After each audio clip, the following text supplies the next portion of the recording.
ಹೇಳಿನೇ ನಾವು ಶುರು ಮಾಡ್ತಾ ಇದ್ದಿದ್ದು. ಯಾಕಂದ್ರೆ ಇದರಲ್ಲಿ ಎಲ್ಲಾ ವಿಧವಾದಂತಹ ಪ್ರಾರ್ಥನೆಗಳು ಅಡಕವಾಗಿರುತ್ತೆ. ಓಕೆ, ಸೊ ನಾನೊಂದ್ಸಾತಿ ಹೇಳ್ತೀನಿ, ನೀವು ನನ್ನ ಜೊತೆ ಬೇಕಾದ್ರೆ ಹೇಳೋದಾಗಿರಿ ಹೇಳ್ಕೊಡಿ. ನಾನೊಂದ್ಸಾತಿ ಹೇಳ್ತೀನಿ. ಓಂ ಶ್ರೀ ಗಣೇಶಾಯ ನಮಃ. ಓಂ ಶ್ರೀ ಗುರುಭ್ಯೋ ನಮಃ. ಶುಕ್ಲಾಂಬರಧರಂ ವಿಷ್ಣುಂ ಶಶಿವರ್ಣಂ ಚತುರ್ಭುಜಂ ಪ್ರಸನ್ನವದನಂ ಧ್ಯಾಯೇತ್ ಸರ್ವವಿಘ್ನೋಪಶಾಂತಯೇ.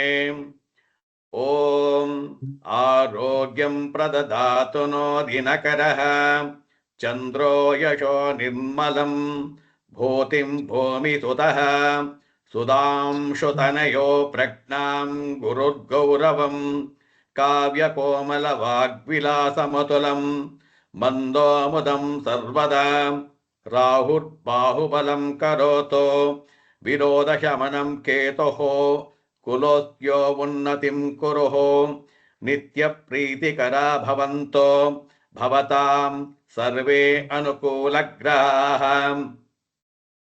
ಓಂ ನಮೋ ಸೂರ್ಯಃ ಪಿತಾಮಹೋ ವ್ಯಾಸವಸಿಷ್ಠೋ ಅತ್ರಿ ಪರಾಶರಃ ಕಶ್ಯಪೋ ನಾರದೋ ಗರ್ಗ್ಯಃ ಮರಿಚಿರ್ಮನುರಂಗಿರಃ ಲೋಮಶಃ ಪೌಲಶಚ್ಚೈವ ಚವನೋ ಯವನೋ ಭೃಗುಃ ಶೌನಕಃ ಅಷ್ಟಾದಿಶೈವೇತಿ ಜ್ಯೋತಿಷ್ಯ ಶಾಸ್ತ್ರ ಪ್ರವರ್ತಕಃ. ಓಂ ಶಾಂತಿ ಶಾಂತಿ ಶಾಂತಿ. ಕೇಳಿಸ್ತಾ ಎಲ್ಲಾರ್ಗು? ಈ ಮಂತ್ರನ ನೀವು ಗ್ರೂಪ್ ಅಲ್ಲಿ ಹಾಕಿದ್ದೀನಿ ನಾನು, ಅದನ್ನ ನೀವು ಬರ್ದಿಕೊಳ್ಳಿ ಅಥವಾ ಡೌನ್ಲೋಡ್ ಮಾಡ್ಕೊಳ್ಳಿ ಅಥವಾ ಪ್ರಿಂಟೆಡ್ ತಗೊಂಡು ಅದನ್ನ ಕಂಠಪಾಠ ಮಾಡಬೇಕು. ಯಾಕೆಂದ್ರೆ ನಾವು ಮಾಡ್ತಾ ಇರ್ತಕ್ಕಂಥದ್ದು ಭಗವಂತನ ಒಂದು ಸೇವೆ. ಭಗವಂತನ ಆಶೀರ್ವಾದ ಇಲ್ಲದೆ ನಾವೇನು ಮಾಡೋದಕ್ಕೆ ಸಾಧ್ಯವಾಗಲ್ಲ. ಹಾಗಾಗಿ ಭಗವಂತನ ಪ್ರೇರಣೆಯನ್ನು ನಾವು ಪಡ್ಕೊಳ್ಬೇಕು. ಅದಕ್ಕೋಸ್ಕರ ನಾವೇ ಭಗವಂತನನ್ನ ಧ್ಯಾನವನ್ನ ಮಾಡಿಕೊಂಡು ಪ್ರಾರ್ಥನೆಯನ್ನು ಮಾಡಿದ್ದೀವಿ. ಹಾಗೆ 18 ಜನ ಪ್ರವರ್ತಕರು ಅಂತ ನಿನ್ನೆ ಹೇಳಿದೆ. ಈ ಜ್ಯೋತಿಷ್ಯ ಶಾಸ್ತ್ರವನ್ನ ಕಂಡಿಡಿದವರು, ತಿಳಿಸಿದವರು, ನೋಡಿದವರು, ಆಚರಿಸಿದವರು ಎಲ್ಲ ಯಾರಪ್ಪ ಅಂತಾರೆ? 18 ಜನ ಪ್ರವರ್ತಕರು. ಅವರ ನಾಮಗಳನ್ನ ಹೇಳಿ ಅವರ ಆಶೀರ್ವಾದವನ್ನು ಪಡ್ಕೊಂಡು ಆಮೇಲೆ ನಾವು ಮುಂದಕ್ಕೆ ಹೋಗ್ಬೇಕು. ಅವರೇ ನಮಗೆ ಗುರುಗಳು. ಯಾಕಂದ್ರೆ ಅವರ ಕಂಡಿಡಿದಲ್ಲಿದ್ದರೆ ನಮಗೆ ಜ್ಯೋತಿಷ್ಯ ಗೊತ್ತಾಗ್ತಿರ್ಲಿಲ್ಲ. ಹಾಗಾಗಿ ನಾವು ಅವರನ್ನ ಮೊದಲು ಪ್ರಾರ್ಥನೆಯ ಮಾಡ್ಕೊಳ್ಬೇಕು. ಅದಾದ ಮೇಲೆ ಏನ್ ಮಾಡಬೇಕು? ನಿಮ್ಮ ತಂದೆ ತಾಯಿಗಳನ್ನ, ನಿಮ್ಮ ಗುರುಗಳನ್ನ, ನಿಮ್ಮ ಇಷ್ಟ ದೇವತೆಗಳನ್ನ, ನಿಮ್ಮ ಕುಲದೇವತೆಗಳನ್ನ ಪ್ರಾರ್ಥನೆಯನ್ನ ಮಾಡಿಕೊಂಡು ಈ ಶಾಸ್ತ್ರವನ್ನ ಭಕ್ತಿಯಾಗಿ ನಂಬಿಕೆಯಿಂದ ಕಲಿಯುವಂತಹ ಪ್ರಯತ್ನವನ್ನ ಮಾಡಬೇಕು. ಓಕೆ, ಜ್ಯೋತಿಷ್ಯ ಅಂತಕ್ಕಂಥದ್ದು ನಿನ್ನೆ ಒಂದು ಸಣ್ಣದಾಗಿ ಒಂದು ಹಿಂಟನ್ನ ಕೊಡ್ತಾ ಹೋದ್ವಿ. ಏನು ಜ್ಯೋತಿಷ್ಯ ಅಂದ್ರೆ ಎಲ್ಲ ಸಂಕ್ಷಿಪ್ತವಾಗಿ ತಿಳ್ಕೊಳ್ಳೋಣ. ತುಂಬಾ ದೊಡ್ಡದಾಗಿ ತಿಳ್ಕೊಳ್ಳೋಂಥ ಅವಶ್ಯಕತೆ ಇಲ್ಲ. ಬೇಕಂತ ಹೇಳಿದಾಗ ಯಾವ್ಯಾವ ಸಮಯದಲ್ಲಿ ನಮಗೆ ಬೇಕು ಆ ಸಮಯದಲ್ಲಿ ನಾವು ಅದರ ಅವಶ್ಯಕತೆಗಳನ್ನ ಯೂಸ್ ಮಾಡೋಣ. ಓಕೆ, ಸೊ ಇವಾಗ ನೀವೇನ್ ಮಾಡಬೇಕು? ಫಸ್ಟ್ ಈ ಮಂತ್ರವನ್ನ ಬರ್ಕೊಂಡು ಆಮೇಲೆ ನೀವು ಬುಕ್ಕಲ್ಲಿ ಒಂದು ರಫ್ ಬುಕ್ಕಲ್ಲಿ ಬರ್ಕೊಳ್ಳೋದು ಕಲೀರಿ. ಒಂದು ನೋಟ್ ಬುಕ್ ಅಲ್ಲಿ ಬರ್ಕೊಳ್ಬೇಕು. ಯಾಕಂದ್ರೆ ಅದು ಅಭ್ಯಾಸ ಮಾಡ್ಕೊಳ್ಬೇಕು. ಬರೀದಲೇ ಇದ್ರೆ ನಮಗೆ ಏನೂ ಬರಲ್ಲ. ಬರೆಯೋದು ಎಷ್ಟು ನಮಗೆ ಸಹಾಯ ಮಾಡುತ್ತೆ ಅಂತ ಹೇಳಿದ್ರೆ ಅದರಷ್ಟು ಸಹಾಯ ಬೇರೆ ಇನ್ಯಾವುದೂ ಮಾಡಲ್ಲ. ಯಾಕಂದ್ರೆ ಬರಿತಾ ಬರಿತಾ ಬರಿತಾ ನಮಗೇನಾಗತ್ತೆ? ಒಂದು ಕಾನ್ಫಿಡೆಂಟ್ ಲೆವೆಲ್ ಚೆನ್ನಾಗಿ ಬರುತ್ತೆ. ಮತ್ತೆ ನಾವು ಯಾವಾಗ ಎಲ್ಲಿ ನೋಡಿದ್ರು ಏನ್ ಮಾಡಬೇಕು ಅನ್ನೋದು ನಮಗೆ ಅರ್ಥವಾಗತ್ತೆ. ಇಲ್ಲ ಅಂತ ಹೇಳಿದ್ರೆ ಅರ್ಥವಾಗಲ್ಲ. ಓಕೆ, ಸೊ ನಾವಿವಾಗ ಕಲಿತಾ ಇರೋದೇವನು ಜ್ಯೋತಿಷ್ಯ. ಜ್ಯೋತಿ ಪ್ಲಸ್ ಈಶಾ ಅಂದ್ರೆ ಜ್ಯೋತಿ ಅಂದ್ರೆ ಏನು? ಬೆಳಕು. ಹೀಗೆ ಬರ್ಕೊಳ್ಳಿ, ಬೆಳಕು. What is the meaning of ಬೆಳಕು? ಬೆಳಕು ಅಂದ್ರೆ ಕತ್ತಲೆಯನ್ನ ಹೋಗಲಾಡಿಸತಕ್ಕಂಥದ್ದು. ಜ್ಞಾನ. ಜ್ಞಾನ. ಅಜ್ಞಾನದಿಂದ ಸುಜ್ಞಾನದ ಕಡೆಗೆ. ಬೆಳಕು ಅನ್ನೋದು ಏನು? ನಾನು ನಿಮ್ಮನ್ನ ನೋಡ್ತಾ ಇದ್ರೆ ನೀವು ನನ್ನನ್ನ ನೋಡ್ತಾ ಇರ್ತೀರ. ಈಗ ನಾನು ಕತ್ತಲಲ್ಲಿ ಕೂತ್ಕೊಂಡು ಮಾತಾಡ್ತಿದ್ದೀನಿ ಅಂತ ಹೇಳಿದ್ರೆ ನಿಮಗೇನಾದ್ರೂ ಅರಿವಾಗತ್ತಾ? ಶಬ್ದ ಮಾತ್ರ ಕೇಳಿಸಬಹುದೇ ಹೊರತು ನನ್ನ ಮುಖ ಅಂದ್ರೆ ನನ್ನ ರೂಪಗಳು ನಿಮಗೆ ಕಾಣಿಸಲ್ಲ. ಸೊ ಅವಾಗೇನು, ನಾನು ಇದೀನಿ, ಇಲ್ಲಿದ್ದೀನಿ, ಹೀಗಿದ್ದೀನಿ ಅನ್ನೋದನ್ನ ಹೇಳುವುದು ಯಾವುದಪ್ಪ ಅಂದ್ರೆ ಬೆಳಕು. ಸೊ ನಾನು ಇದೀನಿ ಅನ್ನೋದೇನದು ನಿಜಾನಾಗಾದ್ರೆ ನಿಜ ತಾನೆ. ನಿಜ ಅಂದ್ರೆ ಏನು ನಮ್ಮಲ್ಲಿ? ಸತ್ಯ. ಸೊ ಬೆಳಕು ಅಂದ್ರೆ ಬೇರೆ ಏನು ಅಲ್ಲ, ಅದು ದಟ್ ಈಸ್ ಕಾಲ್ಡ್ ಸತ್ಯ, ಸತ್ಯವಾದಂಥದ್ದು. ಸತ್ಯ ಅಂದ್ರೆ ಏನು? ಒಂದೇ ಮಾತದಕ್ಕೆ, ಇದಕ್ಕೆ ಬೇರೆ ಎರಡು ಆಪ್ಷನ್ಗಳು ಬರಲ್ಲ, ಒಂದೇ ಆಪ್ಷನ್. ಸತ್ಯಕ್ಕೆ ಎರಡು ಮುಖ ಇದೆಯಾ? ಬೇರೆ ಇದಕ್ಕೆಲ್ಲ ಎರಡೆರಡು ಮುಖಗಳಿದೆ ಅಂತ ಹೇಳ್ತೀವಿ. ಏನು? ಸುಖ ದುಃಖ, ಕಷ್ಟ ನಷ್ಟ, ರಾತ್ರಿ ಹಗಲು, ಉತ್ತರಾಯಣ ದಕ್ಷಿಣಾಯಣ, ಒಳ್ಳೇದು ಕೆಟ್ಟದು, ದೇವ್ರು ದಿಂಡ್ರು, ದೇವ್ರು ದೆವ್ವ, ಹೀಗೆ ಎಲ್ಲದಕ್ಕೂ ಎರಡೆರಡು ಆಪ್ಷನ್ಗಳನ್ನ ನಾವು ಕರೆಯೋದು ನೋಡಿದ್ದೀವಿ. ಸತ್ಯಕ್ಕೆ ಎರಡು ಮಾತಿದೆಯಾ? ನೋ. ಸತ್ಯ ಅಂತಕ್ಕಂಥದ್ದು ಒಂದೇ, ಒಂದೇ. ವಾಟ್ ಇಸ್ ದಟ್ ಒಂದೇ? ಒಂದೇ ಅಂದ್ರೆ ಅವನೇ ಪರಮಾತ್ಮ, ಅವನೇ ಪರಮಾತ್ಮ, ಅವನೊಬ್ಬನೇ ಸತ್ಯ. ಪರಮಾತ್ಮ ಒಬ್ಬನೇ ಸತ್ಯ, ಅವನೊಬ್ಬನೇ ನಿತ್ಯ, ಅವನೊಬ್ಬನೇ ನಿರಂತರ, ಅವನೊಬ್ಬನೇ ನಿರಂತರ, ಅವನೇ ಶಾಶ್ವತ ಅಲ್ವಾ? ಶಾಶ್ವತ, ಎಲ್ಲವೂ ಅವನೇ. ಹಾಗಾದರೆ ಈ ಜ್ಯೋತಿ ಅಂತಕ್ಕಂಥದ್ದು ಎಲ್ಲಿಗೆ ಬರ್ತಾ ಇದೆ ಇವಾಗ ನಮ್ಮ ಲೆಕ್ಕದಲ್ಲಿ? ಇದು ಸತ್ಯ, ಸತ್ಯ ಅನ್ವೇಷಣೆ, ಪರಮಾತ್ಮನ ವಿಚಾರ, ಕಾಣದಲ್ಲೇ ಇರ್ತಕ್ಕಂಥದ್ದನ್ನ ತೋರಿಸುವುದು, ನಿಗೂಢ, ಕಾಣದಲ್ಲೇ ಇರ್ತಕ್ಕಂಥದ್ದನ್ನ ತೋರಿಸುವುದು. ಅದಕ್ಕೆ ಜ್ಯೋತಿಷಿಗಳನ್ನ ನಾವು ಯಾವ ಮಟ್ಟಕ್ಕೆ ಬಿಂಬಿಸ್ತಾರೆ, ಜನಗಳ ಭಾವನೆಗಳಲ್ಲಿ ಹೇಗಿರುತ್ತಪ್ಪ ಅಂದ್ರೆ, ಯಾವುದೋ ಒಂದು ಲೋಕದಿಂದ ಬಂದಿರ್ತಕ್ಕಂಥವರೋ ಅಥವಾ ಯಾವುದೋ ಒಂದು ದೈವ ಸಂಭೂತವಾಗಿರ್ತಕ್ಕಂಥವರೋ ಮತ್ತಿನ್ಯಾವುದೋ ಒಂದು ವಿಚಾರಗಳಲ್ಲಿ ನಮಗಿಂತ ಇವರು ಹಿರಿಯರು ಅನ್ನುವ ಒಂದು ಭಾವನೆಗಳಲ್ಲಿ ಇರ್ತಕ್ಕಂಥವರು ಜ್ಯೋತಿಷಿಗಳು. ಸೊ ಹಾಗಾಗಿ ಈ ಜ್ಯೋತಿ ಅನ್ನ ಹಿಡ್ಕೊಂಡಿರ್ತಕ್ಕಂಥವರು ಈಶಾ ಅಂತಕ್ಕಂಥದ್ದು ಏನಪ್ಪಾ ಅಂದ್ರೆ ದಾರಿ. ಈ ಜ್ಯೋತಿಷ್ಯ ಶಾಸ್ತ್ರದಲ್ಲಿ ನಡೀತಕ್ಕಂಥವರನ್ನ ನಾವು ಜ್ಯೋತಿಷ ಶಾಸ್ತ್ರ ಅಂತ ಏನ್ ಬಂತು ಆಮೇಲೆ, ಇದು ಶಾಸ್ತ್ರ. ಈಗ ನೀವು ಜ್ಯೋತಿಷ್ಯದೊಳಗಡೆ ಟ್ರಾವೆಲ್ ಮಾಡ್ತಾ ಇದ್ದೀರಾ, ಆಗ ನೀವೇನಾಗಿರ್ಬೇಕು? ಬೆಳಕಾಗಿರ್ಬೇಕು. ನಾನು ಹೇಳೋ ಒಂದೊಂದು ಮಾತುಗಳನ್ನ ನೀವೇನ್ ಮಾಡ್ಬೇಕಪ್ಪ ಅಂತ ಹೇಳಿದ್ರೆ, ನಾನು ಆಡುವ ಮಾತುಗಳು ಏನಾಗತ್ತೆ ಅಂದ್ರೆ ಜ್ಯೋತಿಷ್ಯದಲ್ಲಿ ನೀವು ಅಳವಡಿಸುವಂತಹ ವಿಚಾರವಾಗೇ ಇರುತ್ತೆ, ಬೇರೆ ಯಾವುದು ಮಾತಾಡಲ್ಲ ನಾವು. ಈಗ ನಾನು ಬೆಳಕು ಅಂದೆ, ಆ ಬೆಳಕು ಏನಾಗಿರ್ಬೇಕು? ನೀವು ಮತ್ತೊಬ್ಬರಿಗೆ ಬೆಳಕನ್ನು ತೋರಿಸುವುದಕ್ಕೆ ತಯಾರಾಗಿರಬೇಕು. ಅವಾಗ ನಿಮ್ಮನ್ನು ನೀವು ಬದಲಾವಣೆ ಮಾಡಿಕೊಳ್ಳಬೇಕು, ನೀವು ಪ್ರಿಪೇರ್ ಆಗಬೇಕು. ಕುಸ್ತಿಗೆ ಹೋಗ್ಬೇಕು ಅಂದ್ರೆ ಸುಮ್ಮನೆ ಹೋಗ್ಬಿಟ್ಟು ಕುಸ್ತಿಗೆ ನಿಂತ್ಕೊಂಡ್ರೆ ಕುಸ್ತಿ ಆಡಕ್ಕಾಗತ್ತಾ? ಕ್ರಿಕೆಟ್ ಆಡಬೇಕು ಅಂತಂದ್ರೆ ನಾನು ಆಡ್ತೀನಿ ಅಂತ ಬ್ಯಾಟ್ ಬಾಲ್ ಹಿಡ್ಕೊಂಡ್ರೆ ಆಡಕ್ಕಾಗತ್ತಾ?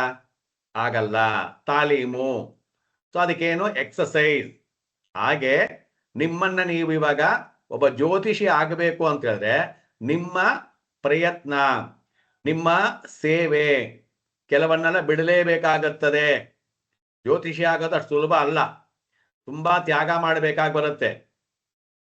ತಮ್ಮ ಆಸೆಗಳನ್ನ ತ್ಯಾಗ ಮಾಡಬೇಕಾಗಿ ಬರುತ್ತೆ, ತಮ್ಮ ಸುಖಗಳನ್ನ ತ್ಯಾಗ ಮಾಡಬೇಕಾಗಿ ಬರುತ್ತೆ. ಅದನ್ನೆಲ್ಲ ಮಾಡಿ ನೀವು ಸಹ ಹೊರಗಿನ ಜನಗಳಿಗೆ, ಬೇರೆ ಜನಗಳಿಗೆ, ಹೊರಗಿನ ಜನಗಳಿಗಲ್ಲ, ಬೇರೆ ಜನಗಳಿಗೆ ನೀವು ದೇವರ ರೂಪದಲ್ಲಿ ಕಾಣಬೇಕು. ಅದಕ್ಕೆ ನಾವು ಪರಾಶರ ಏನ್ ಹೇಳ್ತಾರೆ ಅಂತ ಹೇಳಿದ್ರೆ, ಜ್ಯೋತಿಷ್ಯ ಅಂದ್ರೆ ದೈವಜ್ಞ ಅಂತ. ದೈವಜ್ಞ ಅಂದ್ರೆ ದೈವದ ಜ್ಞಾನವನ್ನ ಪಡ್ಕೊಂಡಿರ್ತಕ್ಕಂಥವನು, ದೇವತಾ ಸ್ವರೂಪನಾಗಿರ್ತಕ್ಕಂಥವನು, ಹಿರಿಯ ಗುರು ಸ್ವರೂಪ ಜ್ಞಾನ, ಇದೆಲ್ಲವೂ ಸಹ ಜ್ಯೋತಿಷಿಗಳಿಗೆ ಅನ್ವಯಿಸುತ್ತದೆ. ಕೇವಲ ನಾನು 27 ನಕ್ಷತ್ರಗಳು ಗೊತ್ತು, ಪಂಚಾಂಗ ಓದೋದಕ್ಕೆ ಗೊತ್ತು, ಸಂಕಲ್ಪ ಮಾಡೋದು ಗೊತ್ತು, ಇಷ್ಟಿದ್ರೆ ಮಾತ್ರ ನಾವು ಜ್ಯೋತಿಷಿಗಳಾಗೋದಕ್ಕೆ ಸಾಧ್ಯವಿಲ್ಲ. ನಿಮ್ಮನ್ನ ನೀವು ಫಸ್ಟ್ ಬದಲಾವಣೆಗಳನ್ನ ಮಾಡ್ಕೊಳ್ಬೇಕು. ನಾನು ಬದಲಾವಣೆ ಆಗದೆ ಬೇರೆಯವ್ರನ್ನ ಬದಲಾವಣೆ ಮಾಡ್ತೀನಿ ಅನ್ನೋದು ಸುಳ್ಳು, ತಪ್ಪು ಅಲ್ವಾ? ನಾನು ಅರ್ಥ ಮಾಡಿಕೊಂಡು ನನ್ನೊಳಗಡೆ ಇರ್ತಕ್ಕಂಥದ್ದನ್ನೆಲ್ಲ ನಾನು ತಿಳ್ಕೊಂಡು ಆಮೇಲೆ ನಾನು ಬೇರೆಯವರಿಗೆ ಹೀಗಲ್ಲ ಹೀಗೆ ಅಂತ ಹೇಳಬೇಕು. ಅದು ನಿಜವಾದಂತಹ ಮಾರ್ಗ. ಸೊ ಅವಾಗ ನೀವು ಇವಾಗ ಏನಾಗ್ತಿದ್ದೀರಾ? ಜ್ಯೋತಿ ಪ್ಲಸ್ ಈಶಾ, ಜ್ಯೋತಿಷಿ ಆಗ್ತಿದ್ದೀರಾ, ಜ್ಯೋತಿಷಿ ಆಗೋಕ್ ಬಂದಿದ್ದೀರಾ. ಅದನ್ನ ನೀವು ಮನಸ್ಸಲ್ಲಿ ಇಟ್ಕೊಳ್ಬೇಕು. ಎಸ್, ನಾನು ಒಬ್ಬ ಜ್ಯೋತಿಷಿ ಆಗಬೇಕು. ಅಟ್ಲೀಸ್ಟ್ ಬೇರೊಬ್ಬರಿಗೆ ನಾನು ನನ್ನ ಕೈನಲ್ಲಿ ಹೇಳೋದಕ್ಕೆ ಬರುತ್ತೋ ಇಲ್ವೋ. ನೆನ್ನೆ ಎಲ್ಲ ಹೇಳಿದ್ರು, ಪ್ರೊಫೆಷನ್ ಆಗಿ ತಗೊಳ್ತೀನೋ ಅಥವಾ ಬೇರೆ ಇಲ್ಲ ತಗೊಳ್ತೀನೋ ಅದು ಬೇರೆ. ಶಾಸ್ತ್ರಕ್ಕೆ ತಗೊಂಡ ಮೇಲೆ ನನ್ನನ್ನು ನಾನು ತಿದ್ಕೊಳ್ಳೋಕ್ಕಾದ್ರೂ, ನನ್ನನ್ನು ನಾನು ಸರಿಪಡಿಸಿಕೊಳ್ಳೋದಕ್ಕೋಸ್ಕರವಾಗಾದ್ರೂ ನಾನು ಈ ಒಂದು ಶಾಸ್ತ್ರದ ನಿಯಮಗಳನ್ನ ಪಾಲನೆ ಮಾಡಬೇಕು ಅನ್ನೋದನ್ನ ನೀವು ಮೊದಲು ಮನಸ್ಸಲ್ಲಿ ಸಂಕಲ್ಪ ಪ್ರಾರ್ಥನೆ ಮಾಡ್ಕೊಳ್ಬೇಕು. ಸಂಕಲ್ಪ ಅಂದ್ರೆ ಏನು? ಸಂಕಲ್ಪ ಅಂದ್ರೆ ಸತ್ಯ ಅನ್ನೋ ತರ. ಎಸ್, ನಾನು ಮಾಡ್ತೀನಿ, ನಾನು ಮಾಡ್ತೀನಿ, ನಾನು ಮಾಡ್ತೀನಿ ಅನ್ನೋದನ್ನ ತಿಳ್ಕೊಂಡು ಮಾಡಬೇಕು. So this is called simple ಆಗಿ ಜ್ಯೋತಿಷ ಅಂತ. ಆಕ್ಚುಲಿ ಇದು ದೊಡ್ಡ ಡೆಫಿನೇಷನ್ ಹೇಳಬೇಕು. ನಿಮಗೆಲ್ಲ ಸಾಕಷ್ಟು ಇವಾಗೆಲ್ಲ ತಿಳ್ಕೊಂಡ್ರೋರು ಇರ್ತೀರಾ, ಯೂಟ್ಯೂಬಲ್ಲಿ ನೋಡ್ತಾ ಇರ್ತೀರಾ. ನಮ್ಮ ಕಾಲದಲ್ಲಿ ಏನಪ್ಪಾ ಅಂತ ಹೇಳಿದ್ರೆ ಅದ್ರ ಬಗ್ಗೆ ನಮಗೆಲ್ಲೂ ಮಾಹಿತಿಗಳು ಸಿಗ್ತಾ ಇರಲಿಲ್ಲ. ಅವಾಗ ನಾವು ಅವರಿಗೆ ಪಾಠ ಮಾಡುವಾಗ ಸಂಪೂರ್ಣವಾಗಿ ಸವಿಸ್ತಾರವಾಗಿ ಇದನ್ನೇ ಒಂದು 4 ಅವರ್ ಮಾಡಬೇಕಾಗಿತ್ತು. ಈಗ ನಿಮಗೇನು ಅಷ್ಟು ಅವಶ್ಯಕತೆ ಇಲ್ಲ ಅಂದ್ಕೊಂಡು ಪಾಠ ಮಾಡಬೇಕಾಗಿರೋ ಧರ್ಮಕ್ಕೋಸ್ಕರವಾಗಿ ಜ್ಯೋತಿ ಅಂದ್ರೆ ಏನು, ಈಶಾ ಅಂದ್ರೆ ಏನು, ಬೆಳಕು ಅಂದ್ರೆ ಏನು, ಪರಮಾತ್ಮ ಅಂದ್ರೆ ಏನು, ಜ್ಞಾನ ಅಂದ್ರೆ ಏನು, ನೀವೇನ್ ಮಾಡ್ಬೇಕು ಅಷ್ಟು ಮಾತ್ರ ನಾವು ನಿಮಗೆ ಈಗ ಹೇಳ್ಕೊಟ್ಟಿದ್ದೀವಿ. ಸೊ ನಿಮಗೇನಾದ್ರೂ ಅಲ್ಲಿ ಡೌಟ್ ಬರ್ತಾ ಇದೆ, ಇಲ್ಲ ಇನ್ನೂ ವಿಸ್ತರಣೆ ಬೇಕು, ಇದು ಅರ್ಥವಾಗಿಲ್ಲ ಅನ್ನೋದಾಗಿದ್ರೆ ನೀವು ದಯವಿಟ್ಟು ಕೇಳಬಹುದು. ಕೇಳೋದಕ್ಕೆ ನಿಮಗೆ ರೈಟ್ಸ್ ಇದೆ. ಸುಮ್ಮನೆ ನಾನು ಪಾಠ ಮಾಡ್ತಿದ್ದೀನಿ, ನೀವು ಯಾರು ಮಾತಾಡಬಾರ್ದು, ನೀವೇನು ಕೇಳಬಾರ್ದು ಅಂತ ಇಲ್ಲಿ ಯಾರು ಹೇಳ್ತಾ ಇಲ್ಲ. ಓಕೆ, ಸೊ ಅವಾಗ ನೀವೇನ್ ಮಾಡ್ಬೇಕು? ಕೇಳಬಹುದು. ಅರ್ಥವಾಯ್ತಾ? ಯಾರಾದ್ರೂ ಒಬ್ಬರಾದ್ರೂ ಮಾತಾಡಿ. ಅರ್ಥವಾಯ್ತಾ? ಅರ್ಥ ಆಯ್ತು ಗುರುಗಳೇ. ಎಸ್. ಸೊ ನೀವೇನ್ ಮಾಡ್ಬೇಕು? ಅವಾಗ ಅರ್ಥ ಮಾಡಿಕೊಂಡು ಒಳಗಡೆ ಬರೋದಕ್ಕೆ ಪ್ರಯತ್ನವನ್ನ ಮಾಡಬೇಕು. ಓಕೆ, ಸೊ ಈಗ ಒಳಗಡೆ ಬನ್ನಿ. ಜ್ಯೋತಿಷ್ಯ ಅರ್ಥವಾಯ್ತು. ನೆಕ್ಸ್ಟ್ ಏನು? ಸೊ ಜ್ಯೋತಿಷ್ಯ ಒಳಗಡೆ ಇನ್ನೇನೇನೆಲ್ಲ ಇದೆ, ಹೇಗೆಲ್ಲ ಇದೆ, ಅದೊಂದು ಸಮುದ್ರ, ಸಾಗರ, ಯಾರು ಕೈಗೂ ಅದನ್ನ ನೋಡೋದಕ್ಕೆ ಸಾಧ್ಯವಿಲ್ಲ, ಅಷ್ಟೊಂದು ವಿಷಯಗಳಿದಾವೆ ಅಂತ ಎಲ್ರೂ ಹೇಳ್ತಾರೆ. ಹೌದು, ನಿಜ. ಅದನ್ನ ತಿಳ್ಕೊಳ್ಳೋದಕ್ಕೆ ಬಹಳ ಕಷ್ಟ. 1 ಜನ್ಮ ಸಾಲಲ್ಲ, 2 ಜನ್ಮ ಸಾಲಲ್ಲ.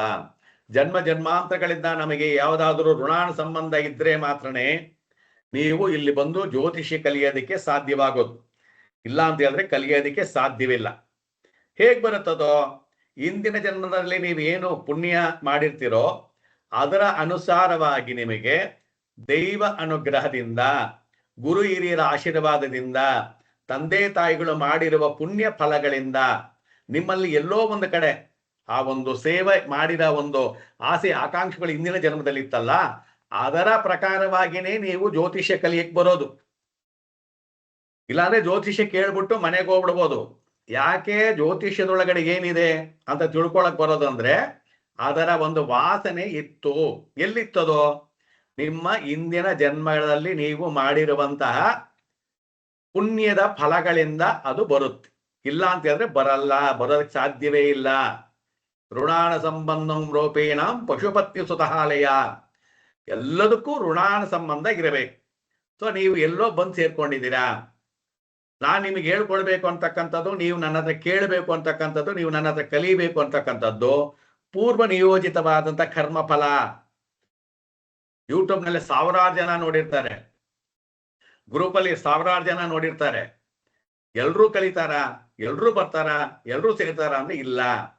ನಮಗೂ ನಿಮಗೂ ಯಾವುದೋ ವಿಧವಾದಂತಹ ಋಣಾನು ಸಂಬಂಧ ಇದ್ದಾಗ ಮಾತ್ರನೇ ಬಂದು ಸೇರೋದಕ್ಕೆ ಸಾಧ್ಯ. ಸುಮ್ನೆ ಎಲ್ಲರೂ ಬರೋದಕ್ಕೆ ಸಾಧ್ಯವಿಲ್ಲ.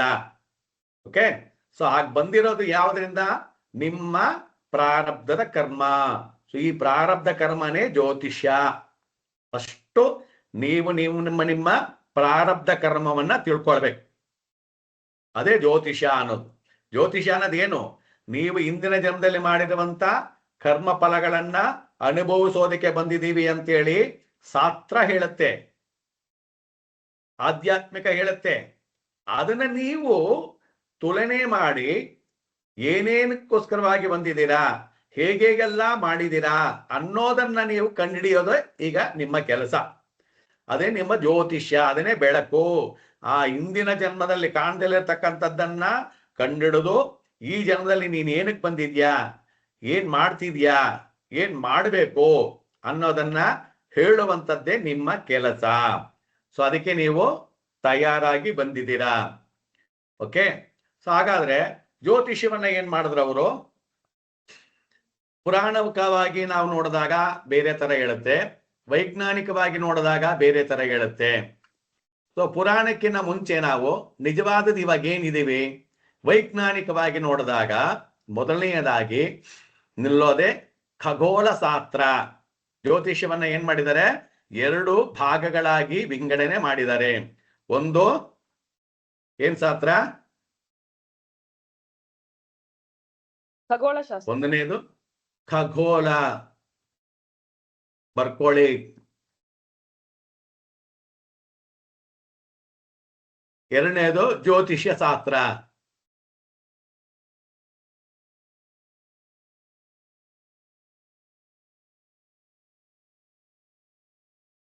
ಏನು ಖಗೋಳ ಶಾಸ್ತ್ರದಲ್ಲಿ ಏನ್ ಬರುತ್ತೆ ಹಾಗಾದ್ರೆ?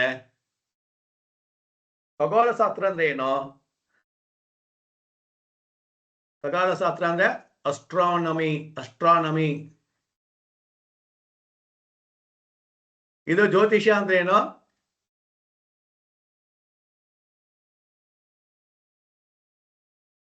ಅಸ್ಟ್ರಾಲಜಿ. ಅಸ್ಟ್ರಾನಮಿ ಅಂತಕ್ಕಂಥದ್ದು ನಾವು ಭೌತಿಕವಾಗಿ ನೋಡುವಂಥದ್ದು, ಭೌತಶಾಸ್ತ್ರ ಅಂತ ಹೇಳ್ತೀವಲ್ಲ, ಭೌತಿಕ ಶಾಸ್ತ್ರ. ಏನು ಇವಾಗ ನಮ್ಮಲ್ಲಿ ನೋಡ್ತಾ ಇರ್ತಕ್ಕಂಥ ಭೌತಿಕ ಶಾಸ್ತ್ರ ಏನೇನ್ ನೋಡಿದೀವಿ ನಾವು? ಖಗೋಳ ಶಾಸ್ತ್ರದಲ್ಲಿ ನೀವೆಲ್ಲ ಸ್ಕೂಲಲ್ಲಿ ಓದಿರ್ತೀರಾ. ಇವಾಗೆಲ್ಲ 8ನೇ ಕ್ಲಾಸು 9ನೇ ಕ್ಲಾಸ್ ಎಲ್ಲ ಇದ್ದಿರುತ್ತೆ. ಖಗೋಳ ಶಾಸ್ತ್ರ ಅಂದ್ರೆ ಏನು ಅಂತೇಳಿ.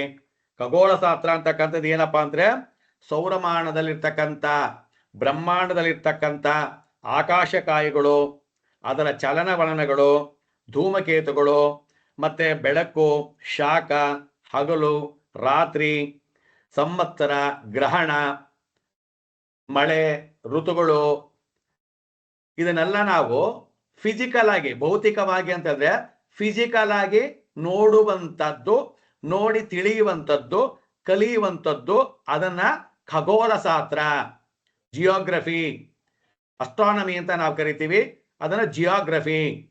ಸೊ ಅದರಿಂದ ತಾನೇ ನಮಗೆ ಗೊತ್ತಾಗಿದ್ದು ಗ್ರಹಗಳಿದಾವೆ, ಗ್ರಹಗಳು ಭೂಮಿಯನ್ನ ಸುತ್ತುತ್ತಾ ಇರುತ್ತೆ ಅಂತ ನಾವು ಹೇಳ್ತೀವಿ. ಖಗೋಳ ಶಾಸ್ತ್ರಜ್ಞರು ಏನ್ ಹೇಳ್ತಾರೆ? ಸೂರ್ಯ ಇದ್ದಾನೆ, ಸೂರ್ಯನನ್ನ 9 ಪ್ಲಾನೆಟ್ಗಳು ಸುತ್ತುತ್ತಾ ಇದೆ, ಜೊತೆಗೆ ಯುರೇನಸ್, ನೆಪ್ಚೂನ್, ಪ್ಲೂಟೋನು ಸುತ್ತುತ್ತಾ ಇದೆ ಅಂತ ಪ್ರೂವ್ ಮಾಡಿ ಹೇಳಿದ್ ಯಾರು? ಖಗೋಳ ಶಾಸ್ತ್ರಜ್ಞರು. ಸೊ ಅದಕ್ಕೆ ನಾವು ಈ ಜ್ಯೋತಿಷ್ಯವನ್ನ 2 ಭಾಗಗಳಾಗಿ ಮಾಡ್ತೀವಿ. ಒಂದು ಅಸ್ಟ್ರಾನಮಿ, ಇನ್ನೊಂದು ಅಸ್ಟ್ರಾಲಜಿ. ಅಸ್ಟ್ರಾನಮಿ ಇಲ್ದಲೆ ಅಸ್ಟ್ರಾಲಜಿ ಬರಲ್ಲ. ಅಸ್ಟ್ರಾನಮಿ ಇಲ್ಲದೆ ಅಸ್ಟ್ರಾಲಜಿ ಹೇಳ್ತೀವಿ ಅಂತ ಹೇಳಿದ್ರೆ ಅದು ಶಾಸ್ತ್ರ ಆಗಲ್ಲ, ಅದು ವೈಜ್ಞಾನಿಕವಾಗಿ ಬರಲ್ಲ. ಅಸ್ಟ್ರಾನಮಿ ಇಲ್ಲದೆ ಶಾಸ್ತ್ರವನ್ನು ಹೇಳುವಂಥದ್ದು ಇದೆ. ಎಲ್ಲಿದೆ ಅಸ್ಟ್ರಾನಮಿ ಇಲ್ಲದೆ ಹೇಳುವಂಥದ್ದು? ಎಲ್ಲಿದೆ? ಅಸ್ಟ್ರಾನಮಿ ಇಲ್ಲದೆ ಶಾಸ್ತ್ರ ಹೇಳುವಂಥದ್ದು ಏನು ಶಾಸ್ತ್ರ ಇದೆ? ಯಾವ್ದ್ಯಾವ್ದು ಬರುತ್ತೆ? ಅಸ್ಟ್ರಾನಮಿ ಇಲ್ಲದೆ ಹೇಳುವಂಥದ್ದು ಅಂದ್ರೆ ಗ್ರಹಗಳನ್ನ ಹೊರತುಪಡಿಸಿ ಆಗಿ ಹೇಳುವಂಥದ್ದು ಯಾವ್ದಪ್ಪ ಅಂದ್ರೆ ಶಕುನ ಶಾಸ್ತ್ರ, ನಿಮಿತ ಶಾಸ್ತ್ರ, ಸ್ವರಶಾಸ್ತ್ರ, ಹಸ್ತ ಸಾಮುದ್ರಿಕೆ, ಮುಖ ಅಂಗ ಸಾಮುದ್ರಿಕೆ, ಪ್ರಶ್ನಾಶಾಸ್ತ್ರ. ಪ್ರಶ್ನಾಶಾಸ್ತ್ರದಲ್ಲೂ ಬೇರೆ ಏನೋ ಹೂವ ತಗೊಂಡು ಹೇಳೋದು, ದೇವ್ರು ನೋಡಿ ಹೇಳೋದು, ಇದು ಶಾಸ್ತ್ರನೇ. ಬಟ್ ಆದ್ರೆ ಅದು ಒರಿಜಿನಲ್ ಅದಕ್ಕೆ ವೈಜ್ಞಾನಿಕವಾಗಿ ಡೆಫಿನೇಷನ್ ಕೊಡಕ್ಕಾಗತ್ತಾ ನಾವು? ಯಾರಾದ್ರೂ ಪ್ರಶ್ನೆ ಮಾಡಿದ್ರೆ ಹೇಗೆ ಹೇಳ್ತೀಯಪ್ಪ ನೀನು ಅಂತ ಹೇಳಿದ್ರೆ ಅದಕ್ಕೆ ಉತ್ತರ ಕೊಡಕ್ಕಾಗಲ್ಲ. ನಮ್ಮ ತಾತ ಹೇಳ್ತಿದ್ರು, ನಮ್ಮ ಅಪ್ಪ ಹೇಳ್ತಿದ್ರು, ನಾನು ಹೇಳ್ತಿದ್ದೀನಿ ಅಂತ ಹೇಳ್ಬೋದೇ ಹೊರತು ಇದು ಹೀಗೆ ಅಂತ ಹೇಳೋದಕ್ಕೆ ನಮ್ಮಲ್ಲಿ ಸಾಧ್ಯವಿಲ್ಲ. ಆದರೆ ಅಸ್ಟ್ರಾಲಜಿ ಒಂದು ಅಸ್ಟ್ರಾನಮಿ ಮೇಲೆ ಬಂದಿರೋದ್ರಿಂದ ನಾವು ಹೇಳ್ಬೋದು, ನೋಡಪ್ಪ ಖಗೋಳ ಶಾಸ್ತ್ರ ಹೇಳಿದೆ ಭೂಮಿನೂ ಸಹ ಒಂದು ಗ್ರಹ, ಅದು ಸೂರ್ಯನನ್ನ ಸುತ್ತುತ್ತಾ ಇದೆ. ಸೂರ್ಯನ ಬೆಳಕು ಹೇಗೆ ಭೂಮಿಯ ಮೇಲೆ ಬೀಳ್ತಾ ಇದೆಯೋ ಹಾಗೇನೆ ಎಲ್ಲಾ ಗ್ರಹಗಳೂ ಸಹ ತನ್ನ ತನ್ನ ಕಿರಣಗಳನ್ನ ಪ್ರಭಾವವನ್ನ ಎಲ್ಲರ ಮೇಲೂ ಬೀರ್ತಾ ಇರುತ್ತೆ. ಆ ವ್ಯತ್ಯಾಸದಲ್ಲಿ ಏನಾಗತ್ತೆ, ಸೂರ್ಯನ ಕಿರಣಗಳು ಹೇಗೆ ಭೂಮಿಯ ಮೇಲೆ ಬಿದ್ದಾಗ ಭೂಮಿಯಲ್ಲಿ ಅನೇಕ ವಿಧವಾದಂತಹ ಬದಲಾವಣೆಗಳು ಉಂಟಾಗತ್ತೆ. ಏನುಂಟಾಗತ್ತೆ? ರಾತ್ರಿ ಆಗತ್ತೆ, ಹಗಲಾಗತ್ತೆ, ಬಿಸಿಲುಗಾಲ ಬರುತ್ತೆ, ಚಳಿಗಾಲ ಬರುತ್ತೆ, ಮಳೆಗಾಲ ಬರುತ್ತೆ, ಗ್ರಹಣ ಬರುತ್ತೆ. ಅಷ್ಟು ಮಾತ್ರ ಅಲ್ಲ, ಬಿಸಿಲಿನ ಕಿರಣಗಳು ಬಿದ್ದಾಗ ಮಾತ್ರನೇ ಭೂಮಿಯಲ್ಲಿ ಉತ್ಪತ್ತಿ ಆಗತ್ತೆ, ಉತ್ಪನ್ನಕಾರವಾಗತ್ತೆ. ಹಾಗೇನೆ ಇದು ಬೆಳಕಿನ ರೇ ಕಾಣ್ತಾರದ್ರಿಂದ ನಾವು ಹೇಳ್ತಿದ್ದೀವಿ ಸೂರ್ಯನ ಕಿರಣಗಳು ಅಂತ. ಹಾಗೇನೆ ಎಲ್ಲಾ ಗ್ರಹಗಳೂ ಸಹ ಸೂರ್ಯನಿಂದ ಪ್ರಭಾವಿತವಾಗಿ, ಯಾಕಂದ್ರೆ ಇದೆಲ್ಲ ಇರ್ತಕ್ಕಂಥದ್ದು ಒಂದೇ ಕುಟುಂಬ, ಸೌರ ಕುಟುಂಬ. ಈ ಗ್ರಹಗಳಿಂದ ಬರ್ತಕ್ಕಂಥ ರೇಖೆಗಳೂ ಸಹ ಈ ಭೂಮಿಯ ಮೇಲೆ ಬೀಳುತ್ತೆ. ಬಿದ್ದಾಗ ಯಾವುದೋ ಒಂದು ರಿಯಾಕ್ಷನ್ ಆಗೋದು ಸತಸಿದ್ಧ, ನ್ಯೂಟನ್ಸ್ ಲಾ. ಒಂದು ಎನರ್ಜಿ ಬಿದ್ದಾಗ, ಒಂದು ಕ್ರಿಯೆ ನಡೆದಾಗ ಅಲ್ಲಿ ಒಂದು ಎನರ್ಜಿ ಫಾರ್ಮ್ ಆಗೋದು ಸತ್ಯ. ಇದು ಸೈನ್ಸ್. ಹಾಗೇನೆ ನಾವು ಹೇಳ್ತಿರೋದು, ನಾವೇನು ಇದು ಕಣ್ಣು ಮುಚ್ಕೊಂಡು ಹೇಳ್ತಾ ಇಲ್ಲ. ನಾವೇನ್ ಮಾಡ್ತಿದ್ದೀವಿ, ಸೌರಮಂಡಲವನ್ನ ಖಗೋಳ ಶಾಸ್ತ್ರವನ್ನ ತಿಳ್ಕೊಂಡು ಖಗೋಳ ಶಾಸ್ತ್ರದ ಪ್ರಕಾರವಾಗಿ ಯಾವ್ಯಾವ ಗ್ರಹಗಳು ಎಲ್ಲೆಲ್ಲಿದೆ, ಹೇಗಿದೆ ಅನ್ನೋದನ್ನ ಕಂಡುಹಿಡ್ಕೊಂಡು ಅದರ ಮುಖಾಂತರವಾಗಿ ನಾವು ಅದರ ಕ್ಯಾರೆಕ್ಟರನ್ನ ತಗೊಂಡು ಅದರ ತತ್ವಗಳನ್ನ ತಗೊಂಡು ಅದನ್ನ ಅರ್ಥವನ್ನ ಸೇರಿಸಿ ಹೇಳುವಂತ ಕೆಲಸ ಮಾಡ್ತಿದ್ದೀವಿ. ಇಷ್ಟೇ. ನಾವೇನು ಅವೈಜ್ಞಾನಿಕವಾಗಿ ಹೇಳ್ತಿಲ್ಲ, ವೈಜ್ಞಾನಿಕವಾಗಿ ಹೇಳ್ತಿದ್ದೀವಿ. ನೀವು ಎಲ್ಲಿ ಬೇಕಾದ್ರೂ ಇದನ್ನ ಹೇಳ್ಬೋದು. ಜ್ಯೋತಿಷ ಶಾಸ್ತ್ರ ಇಟ್ ಈಸ್ ಅ ಸೈನ್ಸ್. ಎಲ್ಲಿವರೆಗೂ? ಯಾವಾಗ ನೀವು ಈ ಖಗೋಳ ಶಾಸ್ತ್ರವನ್ನ, ಅಸ್ಟ್ರಾನಮಿಯನ್ನ ತಿಳ್ಕೊಂಡು ಅದ್ರ ಬಗ್ಗೆ ಅರ್ಥ ಮಾಡಿಕೊಂಡು ಆಮೇಲೆ ಮಾತಾಡಿದಾಗ ನೀವು ಹೇಳ್ಬೋದು. ನಾವು ಮಾಡ್ತಿರೋದು ವೈಜ್ಞಾನಿಕನೇ, ಅವೈಜ್ಞಾನಿಕ ಅಲ್ಲ. ಒಪ್ಕೊಳ್ತೀರಾ? ಯಾರಾದ್ರೂ ಡೌಟ್ ಇದೆಯಾ ಅದರಲ್ಲಿ? ನಾವು ವೈಜ್ಞಾನಿಕವಾಗಿದ್ದೀವ, ಅವೈಜ್ಞಾನಿಕವಾಗಿ ನೋಡ್ತಿದೀವ ಜ್ಯೋತಿಷ್ಯವನ್ನ?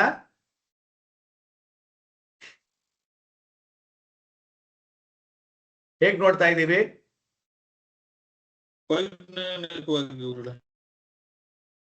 ಅಲ್ಲ, ನಾನು ಹೇಳಿದಕ್ಕೋಸ್ಕರವಾಗಿ ನಿಮ್ಮ ಮನಸ್ಸಿಗೆ ಬರಬಾರ್ದು ಯಾವಾಗ್ಲೂ. ಹೇಗ್ ಬರ್ಬೇಕಪ್ಪ ಜ್ಯೋತಿಷ ಅಂದ್ರೆ, ನಿಮ್ಮಲ್ಲಿ ಒಳಗಡೆ ತಗೊಂಡು ನೀವು ಅದನ್ನ ಮರ್ದನವನ್ನ ಮಾಡಬೇಕು. ಇವರು ಏನ್ ಹೇಳ್ತಿದ್ದಾರೆ, ಹೇಳ್ತಿರೋದು ಸರಿ ಇದೆಯಾ ಇಲ್ವಾ ಅನ್ನೋದನ್ನ ಚಿಂತನೆಯನ್ನ ಮಾಡಬೇಕು. ಜ್ಯೋತಿಷಿಗಳು ಸರಿಯಾಗಿ ಹೇಳ್ತೀನಿ ಕೇಳ್ಕೊಳ್ಳಿ. ಯಾವುದೇ ವಿದ್ಯೆಗಳನ್ನ, ಜ್ಯೋತಿಷ್ಯವನ್ನ ಕಲಿಯುವಾಗ, ಇವತ್ತು ನನ್ನ ಹತ್ರ ಕಲಿಬಹುದು, ಯೂಟ್ಯೂಬ್ ಅಲ್ಲಿ ನೋಡ್ಬೋದು, ಏನೇ ಹೇಳ್ಬೋದು, ಅದನ್ನ ನೀವು ತುಲನೆ ಮಾಡ್ಬೇಕು. ಇದು ಸರಿನಾ, ಇದು ವೈಜ್ಞಾನಿಕನಾ, ಅಥವಾ ಇದು ಪುರಾಣದಲ್ಲಿದೆಯಾ, ಸಾಮಾಜಿಕವಾಗಿದೆಯಾ, ನನಗೊಪ್ಪುತ್ತಾ? ನನಗೊಪ್ಪುತ್ತೆ ಅಂದಮೇಲೆ ನಾನು ಇನ್ನೊಬ್ರಿಗೆ ಹೇಳ್ಬೇಕು.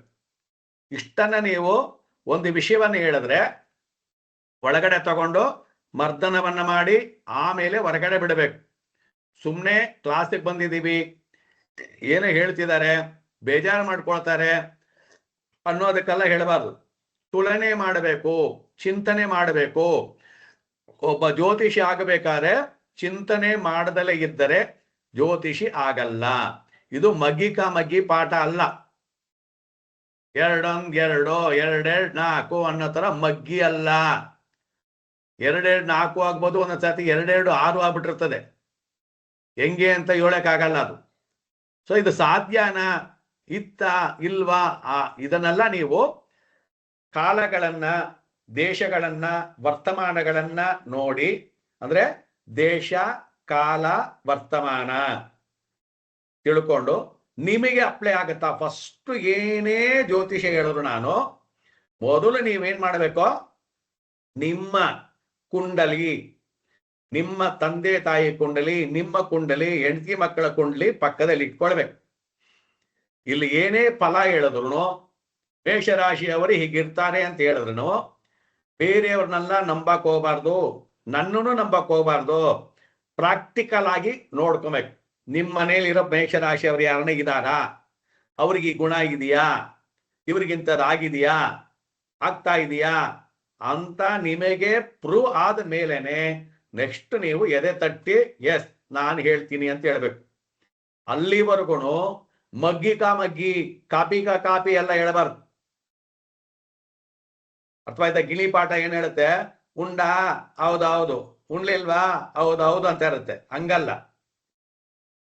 ಜ್ಯೋತಿಷ್ಯ ಕಲಿಬೇಕು ಅಂತಕ್ಕವರು ಹೇಗಿರ್ಬೇಕಪ್ಪ ಅಂದ್ರೆ ಸಂಪೂರ್ಣವಾಗಿ ತಲೆನ ನೇರವಾಗಿ ಇಟ್ಕೊಂಡಿರ್ಬೇಕು. ಏನ್ ಹೇಳ್ತಿದೀವಿ ಇಮ್ಮಿಡಿಯೇಟ್ ಆಗಿ ಅದನ್ನ ನೀವೇನ್ ಮಾಡಬೇಕು, ಈಗ ಆಗ್ಲಿಲ್ಲ ಅಂದ್ರೂ ಮಧ್ಯಾಹ್ನ ಕ್ಲಾಸ್ ಆದ್ಮೇಲೆ ಸಾಯಂಕಾಲನಾದ್ರೂ ಸೊ ಇವ್ರು ಹೇಳಿದ್ದು ಸರಿನಾ, ನನ್ನ ಜಾತಕದಲ್ಲಿ ಇದೆಯಾ, ನನ್ನ ತಮ್ಮನ ಜಾತಕದಲ್ಲಿ ಇದೆಯಾ, ಮಕ್ಕಳ ಜಾತಕದಲ್ಲಿ ಇದೆಯಾ, ಎಸ್ ಇದು ಕರೆಕ್ಟ್ ಆಗಿ ಮ್ಯಾಚ್ ಆಗ್ತಿದ್ಯಾ, ಹೌದು, ಆವಾಗ ಶಾಸ್ತ್ರ ಪ್ರೂವ್. ವೈಜ್ಞಾನ ಅನ್ನೋದು ಏನು?